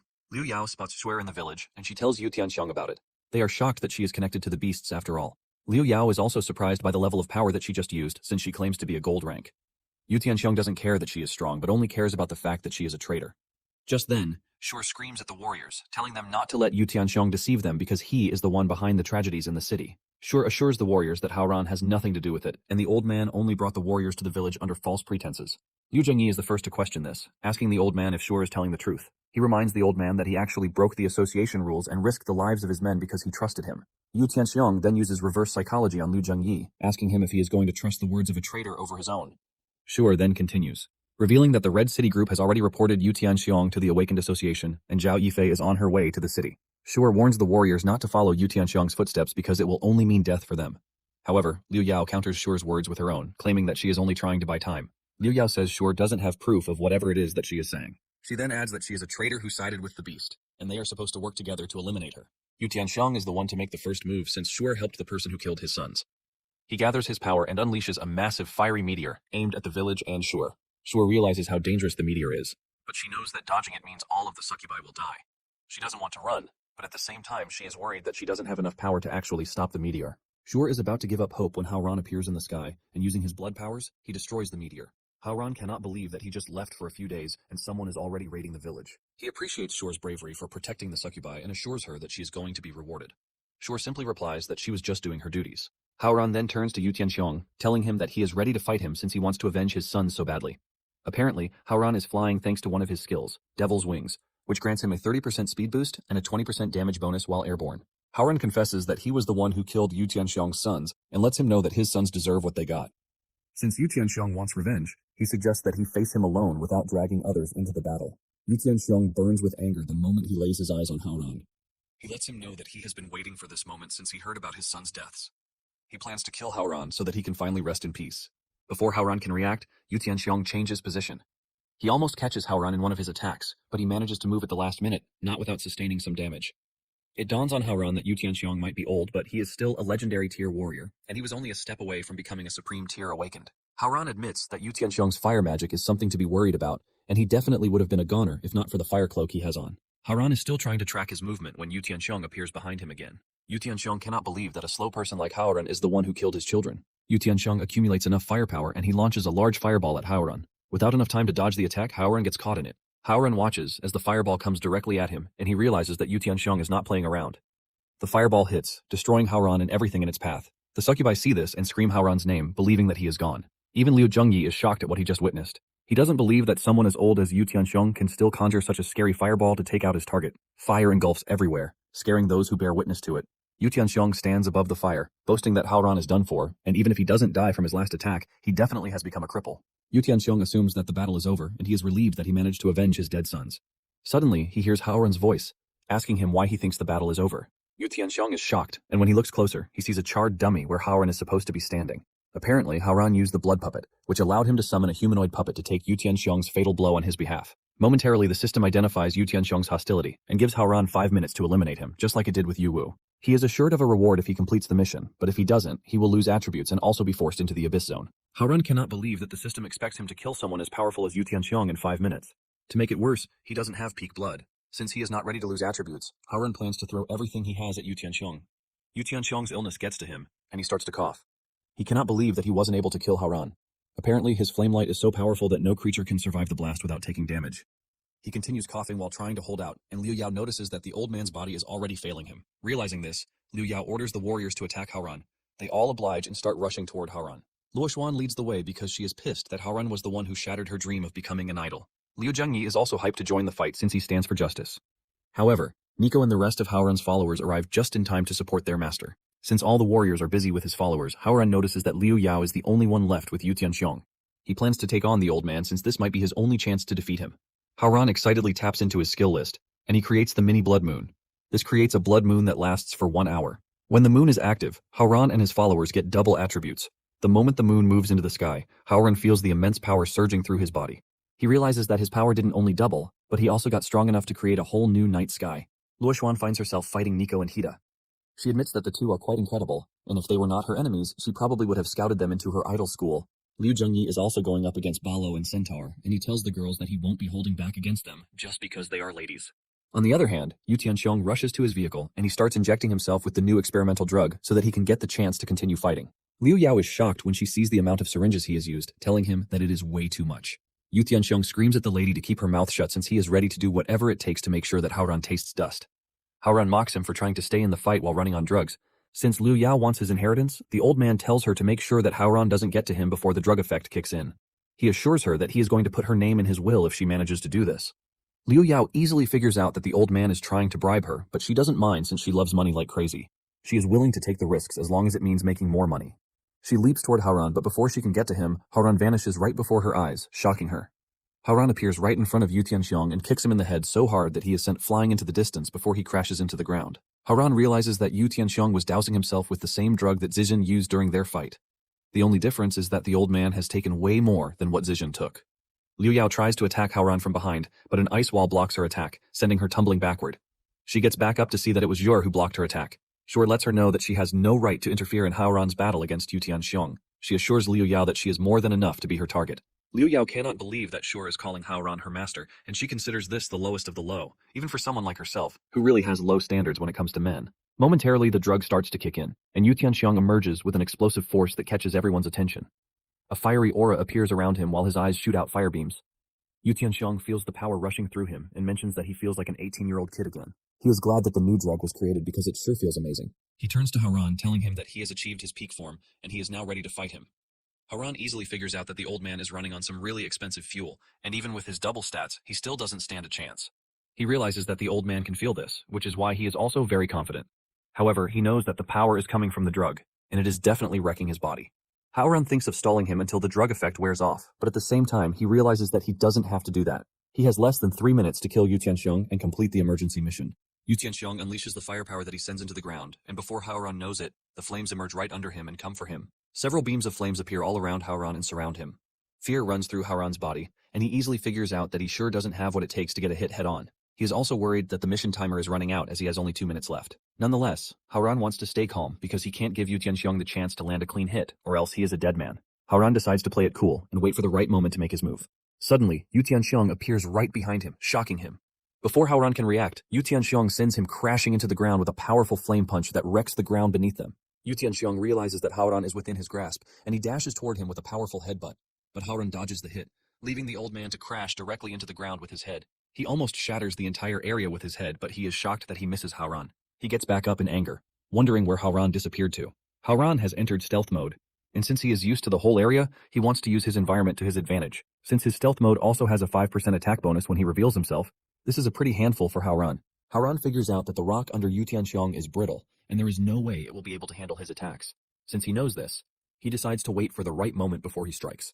Yu Tianxiang screams like a maniac while unleashing a fiery aura, telling Haoran to come out and fight him like a man. However, his latest showboat turns out to be a mistake as the rock beneath him caves in and he starts falling in.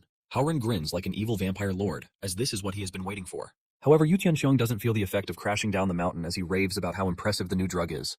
The entire area where Yu Tianxiong is flowing with lava and a thick cloud of fiery smoke fills the air. Liu Yao is blown away by the amount of power the old man is pushing out thanks to the new drug, but she knows that Yu Tianxiong will suffer some consequence because the experimental drug is not yet stable, and his body might not be able to handle the side effects. She fears that the high number of drugs that Yu Tianxiong has injected into his body is crazy and might lead to something they won't be able to handle. Just then, the system reminds Howran that he has less than a minute to kill Yu Tianxiong. Howran then swings into action, telling Yu Tianxiong that he has reached the end of the road. Howran activates the Morning Moon execution pillar, and giant beams covered in chains appear all around the area where the old man is standing. Liu Zhengyi feels the aura coming from the skill that Howran just used, and he sends a chill running down his spine. Nico smiles when she realizes that Howran has tapped into his trump card. Yu Tianxiong is caught between the beams as the chains hold him in one place. Yu Tianxiong screams at Howran, claiming that he attacked him from behind. However, he is still confident that he will break free from the chains because they can't hold him down. Howran then lets him know that the chains are not there to restrict him. He assures him that he is going to become a headless person very soon, because this is the work of the execution pillar that just caught him. Yu Tianxiong's eyes light up in shock and fear. The moment Howran realizes that the time is running out, and he has just 16 seconds left, he gives the pillars the go-ahead to finish Yu Tianxiong off. Yu Tianxiong can sense what is coming, and he screams. But it is already too late as the chains wrap around his neck, and with a great force, they tear his head right off his body, leaving blood splashed everywhere, as his headless body remains restrained to the pillars. His head flies in another direction, and Howran gets the notification that he has defeated Yu Tianxiong. Howran gets a ton of attributes as he stays under the mini blood moon like a proper vampire god. Since he completed the emergency mission before the time ran out, a special reward was given to him. He is given 3 bonus transformation skill points, which may enhance any 3 skills that he chooses. After defeating the old man, Howran turns to the other warriors, telling them to stand down. Howran mentions that the battle between him and Yu Tianxiong was a personal one, and it has nothing to do with the warriors. He assures them that Yu Tianxiong was only using them for his own personal gains. Because of this, Howran promises to be merciful. Since his mission is to kill Yu Tianxiong and no one else, Howran says with a stern voice, telling the warriors to drop their weapons and get out of his turf. Howran lets them know that they have just 30 seconds to leave, because he won't be given second chances once the clock runs out. Liu Yao tries to assess the situation. She knows that Yu Tianxiong juiced up on the new drug like crazy, but he still lost to Howran. She easily figures out that Howran is pretty strong. However, she is worried that Howran is letting them go, which is unusual for him. She starts wondering why Howran would do something like that, as if he had suddenly grown a conscience. Liu Yao also believes that Howran might be exhausted from the battle. After looking at all the angles, Liu Yao still dips out of there because she is not ready to put her life at risk on a guess. She considers it a risk too high to take. Liu Yao turns tail and starts running when she still has the chance. The other warriors also do the same because they definitely do not have a chance against someone who could defeat Yu Tianxiong. They are all running away from the area as they consider Howran to be a freak. Those who can get inside their vehicles do so since they are not ready to wait around till Howran changes his mind. Balo is pissed that Howran is letting the warriors go when they could have wiped the floor with all of them. Bide then urges her not to question Howran's decision because he knows what he is doing. Bide points out the fact that they are still outnumbered even if Yu Tianxiong is dead. Bide easily figures out that if it comes down to a full-on fight, they will be at a disadvantage. She blushes as she realizes that Howran was trying to protect them. 30 seconds later, Howran notices that everyone else has run away except for Liu Zhengyi and Luo Xuan. He asks them why they are not running, since he can easily eliminate them the same way he just did with Yu Tianxiong. Liu Zhengyi is the first to open his mouth to speak, telling Howran that he is not scared to die. But he can't accept the fact that his guild members died for nothing. Liu Zhengyi mentions that he is ready to die as long as he gets justice for his dead comrades. This is when Luo Xuan cuts in, telling Liu Zhengyi that he is really dumb in the head because there is no way Howran would have let them go if he were the one who killed the people at the outposts. She figures out that Yu Tianxiong used them as pawns. Liu Zhengyi is shocked by this revelation, and he asks the girl why she is still there when she knows the truth. Luo Xuan then starts walking up to Nico and Hida, saying she is still around because her fight with them is not over. She figured that the two are pretty strong, and she wants to test their strength. Howran finally realizes the situation of the two that he is dealing with. He figures out that Liu Zhengyi is a justice-fueled dumbass with more guts than brains, while Luo Xuan is a wannabe idol who just charges into battle without thinking. Suddenly, something crazy happens as Yu Tianxiong's body starts to evolve. Howran is shocked when he sees this because Yu Tianxiong is supposed to be dead, but his body is transformed into a giant body of fire. Howran realizes that the drugs are still in his system, and even though he is dead, the drugs are still active. The energy from his body is about to explode, and this is going to be catastrophic. Just then, he gets a warning from the system telling him to stay on his toes because a massive energy source has been detected. Howran wonders what else the system is warning him about if it is not Yu Tianxiong's evolving body. Suddenly, a huge summoned whale appears right above them. Luo Xuan is the first to figure out that a Supreme Tier Awakened has just shown up. The Supreme Tier Awakened turns out to be Zhao Yifei, and she is disappointed that Yu Tianxiong doesn't know when to give up. She mentions that he has himself to blame for relying on drugs. She says this while acting all cool while maintaining the dark, scary aura that surrounds her presence. Zhao Yufei then tells her whale to take care of the emerging problem by eating Yu Tianxiang's body. The whale does as instructed and gobbles up Yu Tianxiang's body, and it explodes right inside the whale, but it doesn't sustain any damage. After the body is done exploding, the fish only lets out the smoke like a proper smoker, and just so it can aura farm. Haoran is shocked when he sees this, as he doesn't want to believe that the whale just ate the exploding corpse of Yu Tianxiang, and nothing happened to it. He figures out that this is just a summoned beast from Zhao Yufei, which means she is something else, if her summoned beast can do that. Haoran figures out that Zhao Yufei is here for Yu Tianxiang because of the way she spoke when she arrived. However, sweat runs down his face, because he knows that he is done for if Zhao Yufei decides to fight him. Just then, Zhao Yufei speaks out. She is glad that she is finally meeting Haoran, and she mentions that he is more handsome than she imagined. Haoran is shocked when he realizes that Zhao Yufei knows who he is. Zhao Yufei assures him that she basically knows everything about him, down to his sister, who is in her final year of high school. Haoran immediately gets defensive when he hears this, assuming that Zhao Yufei is saying all of these as a way to threaten him. This is when Li Hongping appears, telling Haoran that they mean no harm. She confesses that she looked into Shure's memories to know who he is. She mentions that she and Zhao Yufei came on behalf of the Awakened Association to stop Yu Tianxiang's plot. Haoran then calls her attention back to Shure, as he starts to wonder if she is close to her. This is when Shure comes in, telling her master that Li Hongping is her mother, and she has the ability to read people's memories.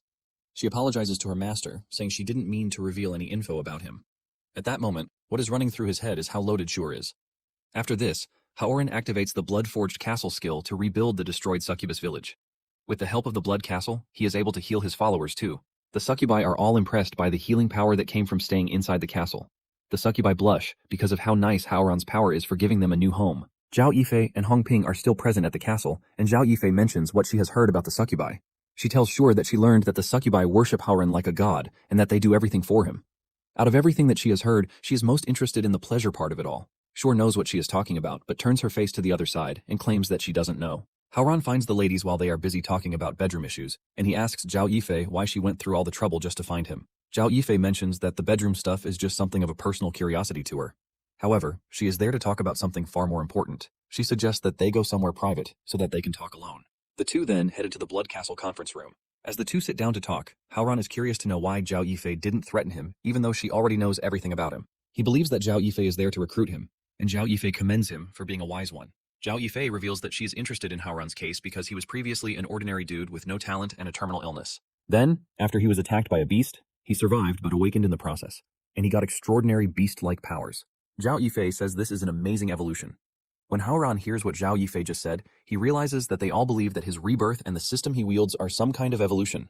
Haoran figures out that they are not far from the truth. Zhao Yifei then reveals that she would like Haoran to join the Awakened Association as both human and beast, so he can help them take on difficult missions. Zhao Yifei assures him that if he agrees to the deal, she is going to apply for special privileges on his behalf. However, he has to promise that he won't harm humans. In return for this, he and his succubus will be under the protection of the association. He won't have to go on official raids or go with extermination squads. Zhao Yifei says she can even authorize him to move in the city without restrictions, as long as he promises not to cause chaos. Zhao Yifei continues with the offers, saying they are willing to secure her sister a spot at J City's top university after graduating, so she can land a stable job at the association, since Haoran wants a good, quiet life for his beautiful younger sister. After calling out the offers, she tells him that he will be given time to think about it. Haoran doesn't waste time as he tells Zhao Yifei that he is taking the offer. Haoran knows that he can walk among humans by restricting his beast aura, but the idea is restrictive. However, he can move around freely with an official identity, and with this, he gets to do everything that he wants to. Haoran admits that having the status is crucial to him. Zhao Yifei then tells him that he will have to submit samples since he has agreed to the offer. Haoran is surprised by this as he doesn't know the type of sample she is talking about. Zhao Yifei says she needs a blood, saliva, and semen sample from him. She has 3 vials with her and she tells him to separate them into the vials. Haoran is shocked to learn that his semen is needed, and Zhao Yifei points out that they need a full body analysis since his power supposedly evolved from a beast. Haoran does as told, and he easily provides the blood and saliva samples. When he reached the stage of producing the semen sample, Haoran pulled down his trousers because Yifei refused to leave the room. Zhao Yifei's face turns red as she stares at the big sausage under Haoran, and she finally realizes what the succubi have been enjoying. Haoran is forced to ask her why she is staring at him because it is super weird. Zhao Yifei maintains her excuse that she can't leave since she has to monitor the entire process. She claims that this is the only way to confirm that everything came from his body. Haoran then says he is having difficulties getting the semen out because Zhao Yifei won't stop looking at him. He suggests that she help him with it, but Zhao Yifei refuses, saying she has not done something like that before. She tells him to ask his succubi for help with it. Zhao Yifei believes that his succubi will be more talented than she when it comes to the task. Haoran agrees and he calls in Nico to help him. Nico is happy to help because her master is relying on her to deliver. She gets down on her knees and gets a mouthful of her master's delicious sausage. Meanwhile, Shuer feels something while she is standing outside the conference room. She wonders why Haoran had to call Nico inside the conference room, and she is not totally wrong since Haoran is having one of the best times of his life. Haoran cannot believe that Nico doesn't have experience when it comes to blowing bananas, but she is doing so well that Haoran is lost in the process. Nico is putting all of her passion into doing it since she considers herself pretty useless in battle, and giving her master pleasure is the only way she can help. On the other hand, Zhao Yifei is melting where she is sitting. She can't believe that Haoran actually called someone to help him. She only joked about the suggestion, but Nico seems to be doing it so well that she wishes she were in her position. Momentarily, Haoran is able to provide the 3 samples needed. Zhao Yifei commends both Haoran and Nico for doing a good job. She assures Haoran that she will send the vials to the HQ for testing. Nico then turns to her master asking him if he enjoyed the performance, and he admits that he enjoyed it beyond words. Since Zhao Yifei has gotten what she came for, she believes that it is time for her to leave. She lets Haoran know that he will be taking an awakened level evaluation at the HQ in 1 week. She mentions that she will come pick him up by then. Haoran is confused by this, and Zhao Yifei explains that he is joining the association, so they need to assess his strength. This is a process that every member goes through, and she lets Haoran know that he is not an exception. Zhao Yifei lets Haoran know that she can sense that his power weakened when the day broke. She figures that Haoran is stronger at night, and because of this, she promises to put his evaluation at the end of the schedule so that he will get to do it at night to showcase his true strength. Haoran is shocked when he hears this. Haoran is blown away by the level of perception that the lady has, and this further confirms how strong and dangerous the Supreme Tier Awakened are. Zhao Yifei reminds Haoran that she gave him a very good offer and she urges him to do well so that she can brag about it. Meanwhile, Bide is busy eavesdropping using tentacles. Zhuer catches her, but instead of scolding her, she is interested in what she saw. Bide lets Zhuer know that she saw something pretty incredible, and she makes the blowing sign to make an expression of what she saw. Zhuer is so innocent that she doesn't even know the meaning of the sign, and she believes that it is a powerful sign. Suddenly, Haoran appears behind them, asking the girls why they were so flustered. Zhuer is so curious about the sign that she asks Haoran about it, shocking him. Haoran wants to answer with his face red, but decides to hold back, telling Zhuer that she will understand what it means one day. Later on, Haoran stands on the balcony of the castle, recounting the events of the day. He knows that he was able to kill Yu Tianxiong, but he is not confident in himself. He gives the credit to the mini-blood moon and the morning moon execution pillar effect. He knows that with his current power, he might fail the evaluation, and because of this, the association might not give him the sweet deal that they already prepared for him. He figures out that he needs to get very strong in 7 days, so that he can reach a level where the Awakened Association gives him the benefits that he actually wants. Nico shows up at the balcony, asking Haoran if he is worried about the Awakened level evaluation assessment, and Haoran is shocked that Nico is able to read his mind. Nico lets Haoran know that she has spent enough time at his side to guess what he is thinking. In addition to this, she knows that Haoran is always trying to get stronger. Nico then tells Haoran that she has a deal for him, but it is going to leave him exhausted. However, if he can use the method she is about to propose, he is going to be stronger than he currently is. Haoran assures Nico that he is not afraid of a little exhaustion, and she tells her to fire away with the method she is about to propose. Nico starts by confirming if Haoran knows about the rumors surrounding the succubus. This is a gift that is passed down from their ancestors. Their ancestors would extract men's essence whenever they were having fun with them and then use the essence to strengthen themselves. Even though they have long stopped doing the act, the skill remains in their bloodline. The sweet part of it is that they can use the skill in reverse. While having fun with a man, they can actually transfer their strength to the man. This is when it dawns on Haoran that Nico is suggesting that he have fun with every succubus in the village so that they can transfer their strength to him. Nico confirms this, saying Haoran will have to work hard during the process, but it is sure that he will get very strong. Nico says the succubi are ready to give their all for Haoran because he has helped them solve lots of problems. Nico assures Haoran that every succubus in the village will jump at the opportunity to help Haoran if it comes to that. Haoran admits that the suggestion is nice, but he is worried that there are over 200 succubi in the village, scaring him that he will eventually run out dry. Haoran then thinks over it for a minute, and he realizes that if he didn't use the method, it would be a waste since the succubus are just lying around to be taken. He has managed to max out some of their affection levels before, but only Nico was able to give him special rewards. He wasn't even able to perform soul resonance with any of them. Since this is the only way the succubi can be useful to him in his path to get stronger, he thinks of taking it. Haoran then tells Nico that he is going to take her suggestion. Nico is happy to hear this, telling Haoran that she will leave immediately to get everyone. In no time, the excited ladies show up in his chambers, and they are all eager to get going, telling Haoran that they are going to run him dry. Haoran is nervous, but he is a man who doesn't shy away from a challenge. Haoran wants to see how powerful the succubi's gift is, and in no time, the girls get to work. Echoes of pleasure can be heard all over the castle as Haoran works on them with passion. In no time, the confident girls are the ones begging for mercy because Haoran has drilled them more than they imagined. One of them even complains that her back is bent from the excessive drilling that she got from Haoran. Haoran lies on the bed with power surging through him, and he realizes that Nico wasn't lying when she said the girls can transfer their powers. He can feel his power growing, but the method is actually consuming his stamina pretty fast. Suddenly, he starts to recover from exhaustion. This is when it dawns on him that the blood-forged castle can heal both health and mana. In under a minute, Haoran is back in peak condition, which means he basically has unlimited stamina while he is in the castle. Since he is now full of energy, he is ready to continue with the girls. The second wave of succubi is already in line to satisfy him. Haoran is pleased with what he has experienced, and he tells the ladies to bring it on. This continues for a whole week, and Zhao Yifei soon shows up on her summoned bird to pick Haoran. Haoran confidently steps out of the castle, telling Zhao Yifei that he has been waiting for her. On their way to HQ, Zhao Yifei mentions that something is different about Haoran. Haoran tries to play dumb, telling the lady that she is probably imagining things because he is still the same person she left a week ago. Zhao Yifei argues this, saying Haoran appears more composed than he was before. In addition, she can feel that Haoran seems more confident about the evaluation. Haoran then mentions that he is carrying the hopes of every succubus in the village, and they have been doing special training for the evaluation. Haoran says he appears to be confident because he needs to look strong for the ladies who are trusting him. Zhao Yifei becomes curious when he talks about the special training, and she starts to imagine a lot of fun scenes in her head. Zhao suddenly finds herself getting engrossed in her thoughts, and she realizes that she has been having dirty images in her head since she watched Nico help Haoran gather the samples. This gets into her so much that she doesn't know when she starts to blush. Haoran notices this and asks her why her face is red, but she shushes him, telling him that it is none of his business. Haoran can easily sense that Zhao Yifei is a soft girl, even though she is pretty powerful. Meanwhile, at the Awakened HQ, which is located in B City, several Awakened are gathered for the evaluation. A Vegeta lookalike is among the crowd, mentions how he wants to prove himself at the evaluation, so he can show his mother that he is a loser, but not a total loser. Standing tall among the prospects is a red-headed dude, Mafugui. He is just 18 years old, but he has already reached gold rank, and he is proud of this. He tells his fellow prospects to worship while boasting like a celebrity. Suddenly, someone enters the arena like a meteor, catching everyone's attention. From the cloud of smoke, a beautiful figure appears, and it turns out to be Lin Yingying, who is also a Supreme Tier Awakened. Lin Yingying is surprised to see that she is the first Supreme Tier to have arrived at the HQ, and concludes that she is early. While she is thinking about this, the boys are melting in her presence. They have always seen her on TV, and she is pretty, but seeing her in person lets them know that the TV is not doing justice to her magnificent beauty. However, they were surprised as to why someone as powerful as her would show up at the evaluation center. Ma Fugi starts to assume that Lin Yingying is there because of him. He considers himself a very high prospect that even Lin Yingying has come to recruit him.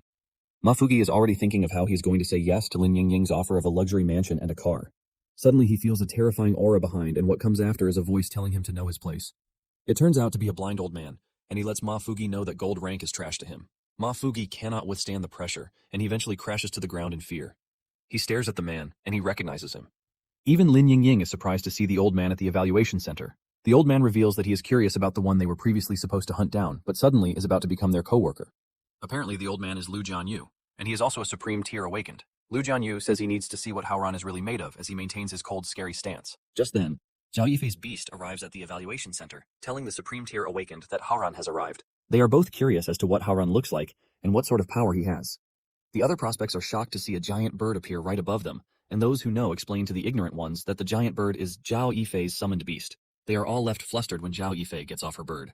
The prospects cannot believe that they get to see two beauties in one day. Just then, they turn their attention to the dude standing beside their favorite Supreme Tier Awakened, and this is Haoran.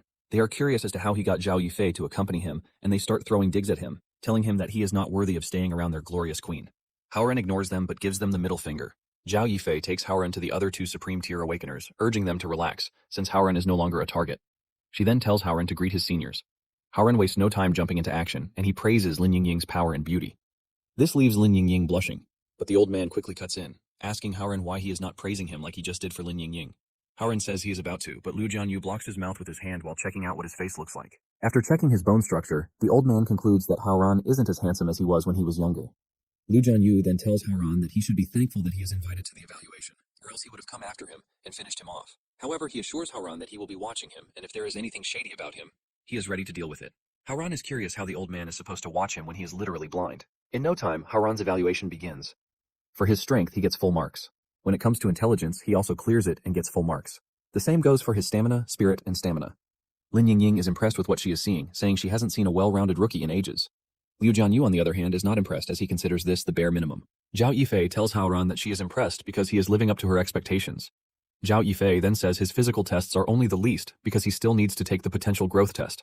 Haoran is confused as he doesn't know what this means. Zhao Yifei mentions that ordinary awakened need only the physical test to get ranked. But at Star Diamond and above, potential growth gets checked too.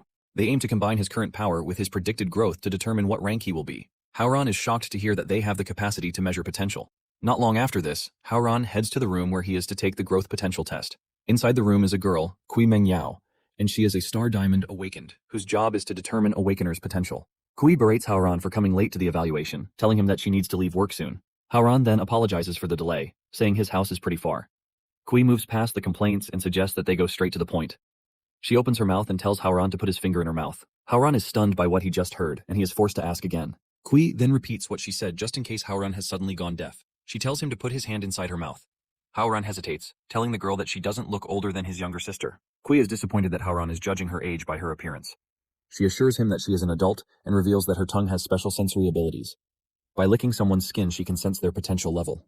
She lets Haoran know that licking his finger is the most conservative way unless he wants something more extreme. Haoran quickly puts his finger into Kui's mouth, and she starts to lick it. Even though it is a requirement for the evaluation, the whole thing looks super weird to Haoran. Kui's power kicks into play and she finds herself in Haoran's potential space. She gets an unpleasant feeling just by being there. And she realizes how strong Haoran is going to be when he finally reaches his peak. Suddenly, she hears a voice, telling her how foolish it is for her to have made the decision to glimpse at the true form of a demon god. Kui sees a terrifying presence in front of her, warning her to know her place. Fear runs through her body as she jerks back to reality. Kui jumps into a corner on the couch while sweating like a chicken. Haoran is surprised by her reaction, and he asks her what she saw. However, before he can get an answer, men in black show up at the door, telling Haoran that the evaluation is over and he can now leave and wait for his results. Kui remains shaken until Zhao Yifei appears in the room. Even Zhao Yifei is surprised to see how Kui is reacting to what she saw. She then asks Kui what level Haoran is going to reach. She teases Kui, asking her if Haoran will be higher than her, who is a supreme tier awakened, and Kui says Haoran will surpass her. Haoran is stunned when he hears this, and Zhao Yifei grows even more curious. Later on, the PA system rings loudly for everyone to hear, and they tell the participants that the final prospect, Haoran, has completed his evaluation. They announce that his rank has been determined to be a legendary tier rank, and for his awakened title, he has been given the demon-slaying Crimson Blood. Haoran is pleased when he hears the title and the rank bestowed upon him. He figures out that it shows the type of respect that the higher-ups have for him. In addition, it is not flashy like the supreme tier, which will call attention to him. Haoran is glad that it fits his low-key personality. Before Haoran knows it, he is already surrounded by a ton of media people, taking pictures of him. The news picks up this news, and it spreads like wildfire. Most people are shocked by this, since they have never heard of Haoran before. When Xiaoyu learns about the news, she smiles as she proudly declares that Haoran is her brother. She is proud to see that her brother is still alive, contrary to what she heard. 30 minutes before the announcement, Zhao Yifei is still having the ranking conversation with Kui. Zhao Yifei cannot believe that Haoran will surpass the supreme rank to reach the peerless rank. Kui confirms this, but Zhao Yifei remains doubtful, telling Kui that a single supreme tier awakened is strong enough to defend an entire major city. She mentions that the entire nation has only a couple of supreme tier awakeners. The peerless tier awakeners outclass and outperform the supremes in every way possible. Since their nation was founded, they have only managed to produce just one single peerless rank awakener, which makes it a big deal. In fact, there are only 5 countries in the world that have a peerless tier awakened. Because of how powerful the peerless tier is, Zhao Yifei cannot believe that this is what Kui is suggesting that Haoran will become in the future. Kui knows it sounds unbelievable and impossible, but she reminds Zhao Yifei that her senses have never failed her before. She mentioned that with what she saw and his current performance, Haoran already qualifies as a supreme tier awakened. This is when the president of the Awakened Association, Wang Jie, enters the room, saying it is too early to rank Haoran as a supreme tier awakened. He says Haoran can go further to become the backbone of the association in the future if Kui's prediction is not wrong. However, they need to give him space and the environment to develop. Wang says the supreme rank awakeners are the core measure of national power, and if they label him supreme tier, the whole world will have their eyes on him. Wang then suggests placing him in the legendary high rank in the meantime. Even though it was their plan to keep things quiet, just the mere news of Haoran being a legendary rank spreads like wildfire. When Liu Zhengyi got wind of the news, he finally realized how Haoran was able to defeat Yu Tianxiong. Liu Zhengyi is thankful that he didn't do anything stupid to trigger Haoran. On the other hand, Li Hongping is disappointed that they only gave Haoran a legendary rank since she was able to see what Haoran would look like when he reaches his peak. Luo Xuan is also disappointed that she didn't get closer to Haoran because his popularity would have gotten her the push she needed to introduce herself to the world. Later on, Zhao Yifei and Haoran start heading back to his castle. On their way, Zhao Yifei can't keep her eyes off of Haoran. She knew he had potential, but she never imagined it to be this high. A peerless rank awakened is basically a national treasure, and she realizes that a national treasure is basically standing in front of her. Haoran also notices that Zhao Yifei won't keep her eyes off, and he asks her if there is anything that she wants. Zhao Yifei denies the allegation, telling Haoran that she's only pulling her neck to feel more comfortable. Haoran knows that she is lying because he just heard the worst excuse he has ever heard in his life. At the Bloodforged Castle, reporters and media people have surrounded the mansion. Since they have gotten word that this is Haoran's home, they have been flooding the area. They can't believe that Haoran built his castle in the middle of nowhere. Several rumors fly around among the media people as they take pictures of the castle. Some say Haoran can tame exotic beasts, which is why he built a castle of his own just for the beasts. Since they can't find Haoran yet, the media people are capturing images of the succubi inside the castle. Inside the castle, the succubi are already tired of the reporters. They can't believe that they have come to disturb them very early in the morning. However, the girls can't do anything since they have been warned by Haoran not to hurt humans. Apparently, they are officially registered now, which is why they are restricted from touching humans. Just then, one of the girls decided to take matters into her own hands. She assures her friends that she won't hurt the humans but will play around with them so that they can learn some manners. Just then, she steps outside with some of her friends. This immediately catches the attention of the media people. Since the media people are waiting for Howran, the daredevil succubus is ready to teach them some life lessons. The reporters are all mesmerized by the beauty standing in front of them. They can't believe that this is what Howran has been enjoying all by himself. They all start to lose their minds as they wish that they were the ones having the same fun that Howran is having. The succubus lets them know that they can't live up to Howran's legacy because they will never have the same stamina as their beloved master, Howran. The succubus brings out her whip and starts hitting the boys, making them wish for more. The succubus continues this until Howran shows up, asking her what she is doing. He reminds her that he already warned them not to touch humans. The succubus says she is only trying to teach some manners to the men. However, she got engrossed in the act when she started. Howran then tells her that things only escalated that way because she ignored his warnings and acted on her own volition. Suddenly, the succubus gives Howran the whip, admitting to the fact that she is wrong, and she begs Howran to punish her severely. She lies on the ground while begging Howran to deal with her severely. She can't stop blushing and moaning while saying this as she urges Howran to get on with it. Howran is surprised to see this, as it dawns on him that the girl was probably waiting for him to get back and act like he just did. Since she asked for it, Howran obliges. He picks up the whip, but before he can start anything, the reporters start taking pictures and asking him dumb questions. They even ask him if it is true that a succubus can make a man see heaven. Howran soon gets frustrated with their rubbish questions, and he screams at them. His aura sends a scary chill down their spines and breaks their cameras too. They are shocked by this, and they crash to the ground out of fear. Howran stares at them menacingly, telling them to stop twisting the narrative of things because if they continue that way, he is going to make them regret it. Meanwhile, Zhao Yifei is watching from above, and she is surprised that Howran is already picking fights with the media when he is still very young. Zhao Yifei knows that this is the start of his media pain because the reporters are a bunch of manipulative dudes who will keep getting on his nerves. She is worried that the media will turn things against him if he doesn't find a way to navigate his way with them. Later that night, Centaur visits Howran in his chambers. Howran is surprised to see her, asking her why she is coming to see him so late. Centaur then reveals that she has developed a new technique, and she needs Howran's guidance concerning this. Howran is excited when he hears this, believing that Centaur has been training in his absence. Howran then tells her to show him what the technique is. Centaur reveals that the technique is created solely to satisfy Howran. Centaur then transforms into her new form, the mount form. Centaur transforms from her huge form into a horse-like form, asking Howran if he likes the new form that she has taken. Howran is a bit disappointed because horse legs are basically for speed and actual riding. However, Centaur says she is not talking about the mount that Howran thinks. She reminds Howran of what happened in the spider cave. Everyone got excited after eating Bide's tentacles, and while everyone else was having fun with Howran, Centaur couldn't. She had no choice but to stay on the sidelines to watch them have fun together. After this, she still had to spectate when the succubi in the building were all having fun with Howran. However, Centaur is confident that things will be different with her new mount form that she has created with the sole purpose of merging with him. Centaur tells Howran that it is finally her turn to enjoy what he has been giving to the others. She says her admiration for Howran is pure, and it reaches the heavens. She begs Howran not to hesitate to unleash himself on her because she can't hold it in any longer. Howran still doesn't seem interested, even with everything she is saying. He considers merging with Centaur a very weird activity because of her long horse legs. While he is thinking about it, Centaur continues urging him to get down with her. She then asks Howran if she is not appealing enough to him. At that moment, Howran gets a notification from the system, telling him that Centaur's desire is overflowing and he needs to attend to her immediately or her affection will drop drastically. Howran cannot believe that the system is about to force him to be involved in this weird activity. Nonetheless, Howran admits that he has been neglecting Centaur for far too long. Howran decides that he is just going to give Centaur everything that he owes her in one go, since her affection is not yet maxed out and she hasn't been able to give him an exclusive weapon. Howran touches Centaur's face, and she is already melting from this. She is glad that she is finally getting what she needs, and this is becoming his woman. The two get down to having fun, and after a passionate session, Centaur's affection reaches 100%. Howran witnessed her battle power during their time together, and he realizes that it is not a joke. Just then, the system informs him that he has unlocked a mystery reward. He gets a rare gem called Heart of Nature, which doubles the effect of nature-type skills when they are equipped. When Centaur wakes up, Howran asks her how she feels, and she admits with a smile on her face that she feels very amazing. She mentions that just by remembering it, all her body is shaking. Howran also gets the notification that Centaur has broken through to Tier 6 because of his essence. Howran immediately activates the soul resonance, and an exclusive weapon pushes out of her chest. It turns out to be a chest plate packed with several stats and a 2% chance of reflecting incoming damage. Howran is impressed by the armor and the particular chance that it has to reflect incoming damage.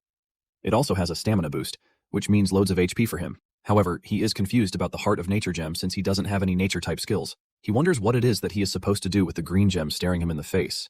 Since he can't use the gem himself, he thinks of giving it to someone who can, while wondering if it will work for them. He thinks about the possible people that he can give to his team.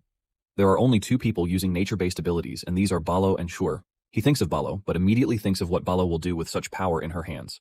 She would basically burn everything to ashes if she could, and because of this, Howran decides not to give her.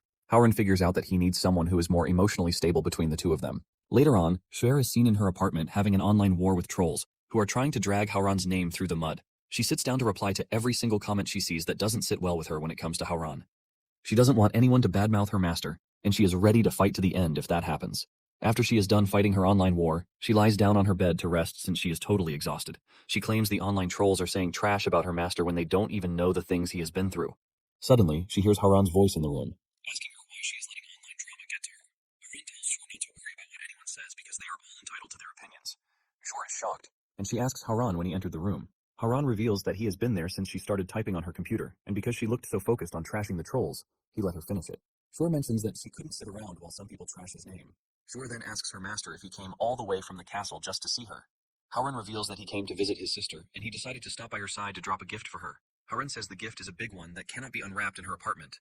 He suggests that they head outside to an open space where they can unwrap the gift. Haran then picks her up and flies her through the night sky. As they move through the air, Haran admits that he is feeling the nice feeling coming from her chest. This basically reminded him of the time Nico flew him through the sky. On the other hand, Shur is already blushing as she imagines a lot of things in her head. Since Haran told her that the gift needs to be taken outside, a lot of wild things have crossed her mind. Shortly afterward, they arrive at a forest, and Haran believes that they have reached the best place for them to use. Shur looks around to see that it is really secluded, and with this, she concludes that it is perfect. Haran then tells Shur that he has a gift, and he whips out the green gem. Haran lets Shur know that he doesn't hand out such a gift pretty easily. He mentions that Shur will feel immense power flowing through her body once she takes in the gem. Shur is shocked when she learns that she has to take it inside her. She is already imagining a lot of dirty things, and Haran knows this. Haran launches the gem into her body to keep her quiet. The gem hits her in the tummy and starts to merge with her as she starts to levitate.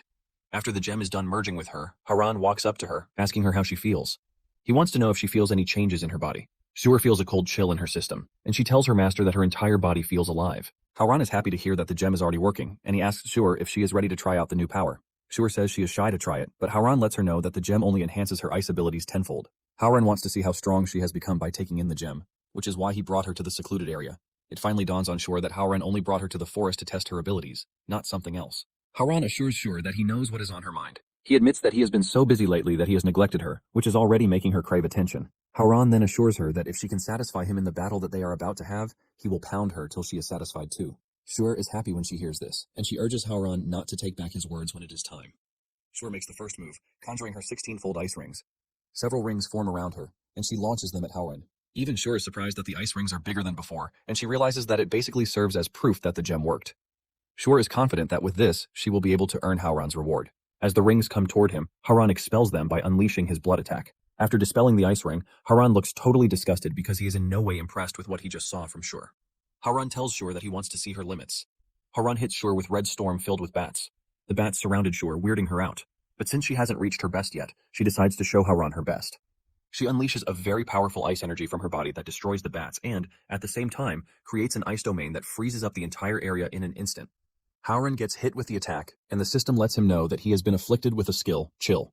His movement speed is immediately halved, and his attack power is reduced to 75%. Haran is impressed by how Shur was able to freeze the entire forest in an instant, and the effect she also inflicted on him. He is happy that he made the choice to give her the heart of nature. Shur is happy to be getting praises from her master, and she thanks him for the compliments. However, Shur knows that her master is not yet satisfied. She decides to push harder, and with this, she leaps toward Haran, while asking him to forgive her for what she's about to do to him. She jumps on Haran and locks her thighs around his neck, shocking Haran. She drags him to the ground and then activates a powerful spell, the Ice Prison. A giant wall of ice erupts all around them, and even Shur feels the extreme cold of the ice prison. She then asks Haran if she did well to impress him. Haran is caught in the ice prison, but because of Hita's necklace, he becomes immune to the effect. The chill effect on him is also nullified, and Haran tells Shur that she tried. However, Haran takes it to the next weird level, telling Shur that his best thing he liked about everything that just happened was the position that she put him in. Shur is shocked to see that Haran can still move, even after she used the scissors lock and ice crystal prison on him. Haran decides to add more aura to his name by shattering the ice, and he lets Shur know that he doesn't deserve to be called her master if something like that can hold him down. Shur is left astonished as she compliments her master, telling him that he is the best. Shur apologizes for thinking she could trap her master, and she got overconfident in the process. Realizing that she has used her best attack, and it did nothing, she admits defeat. Shur then reminds her master that he promised to grant her a reward. She wants him to follow through with his promise to do so. Just then, Haran gets a notification from the system, telling him that Shur has missed him so much that she really wants him at that moment, and if he doesn't attend to her, Shur's affection will go down.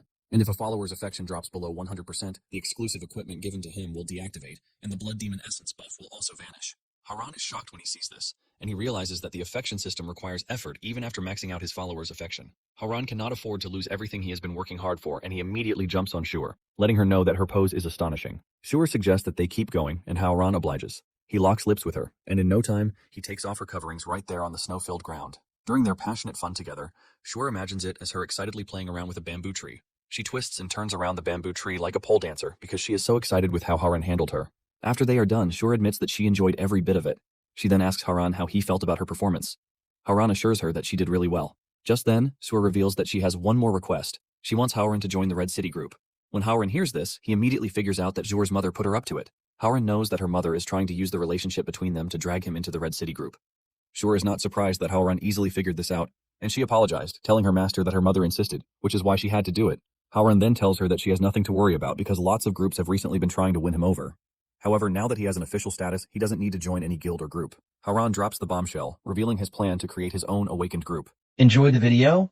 Smash that like button and follow for more top tier content.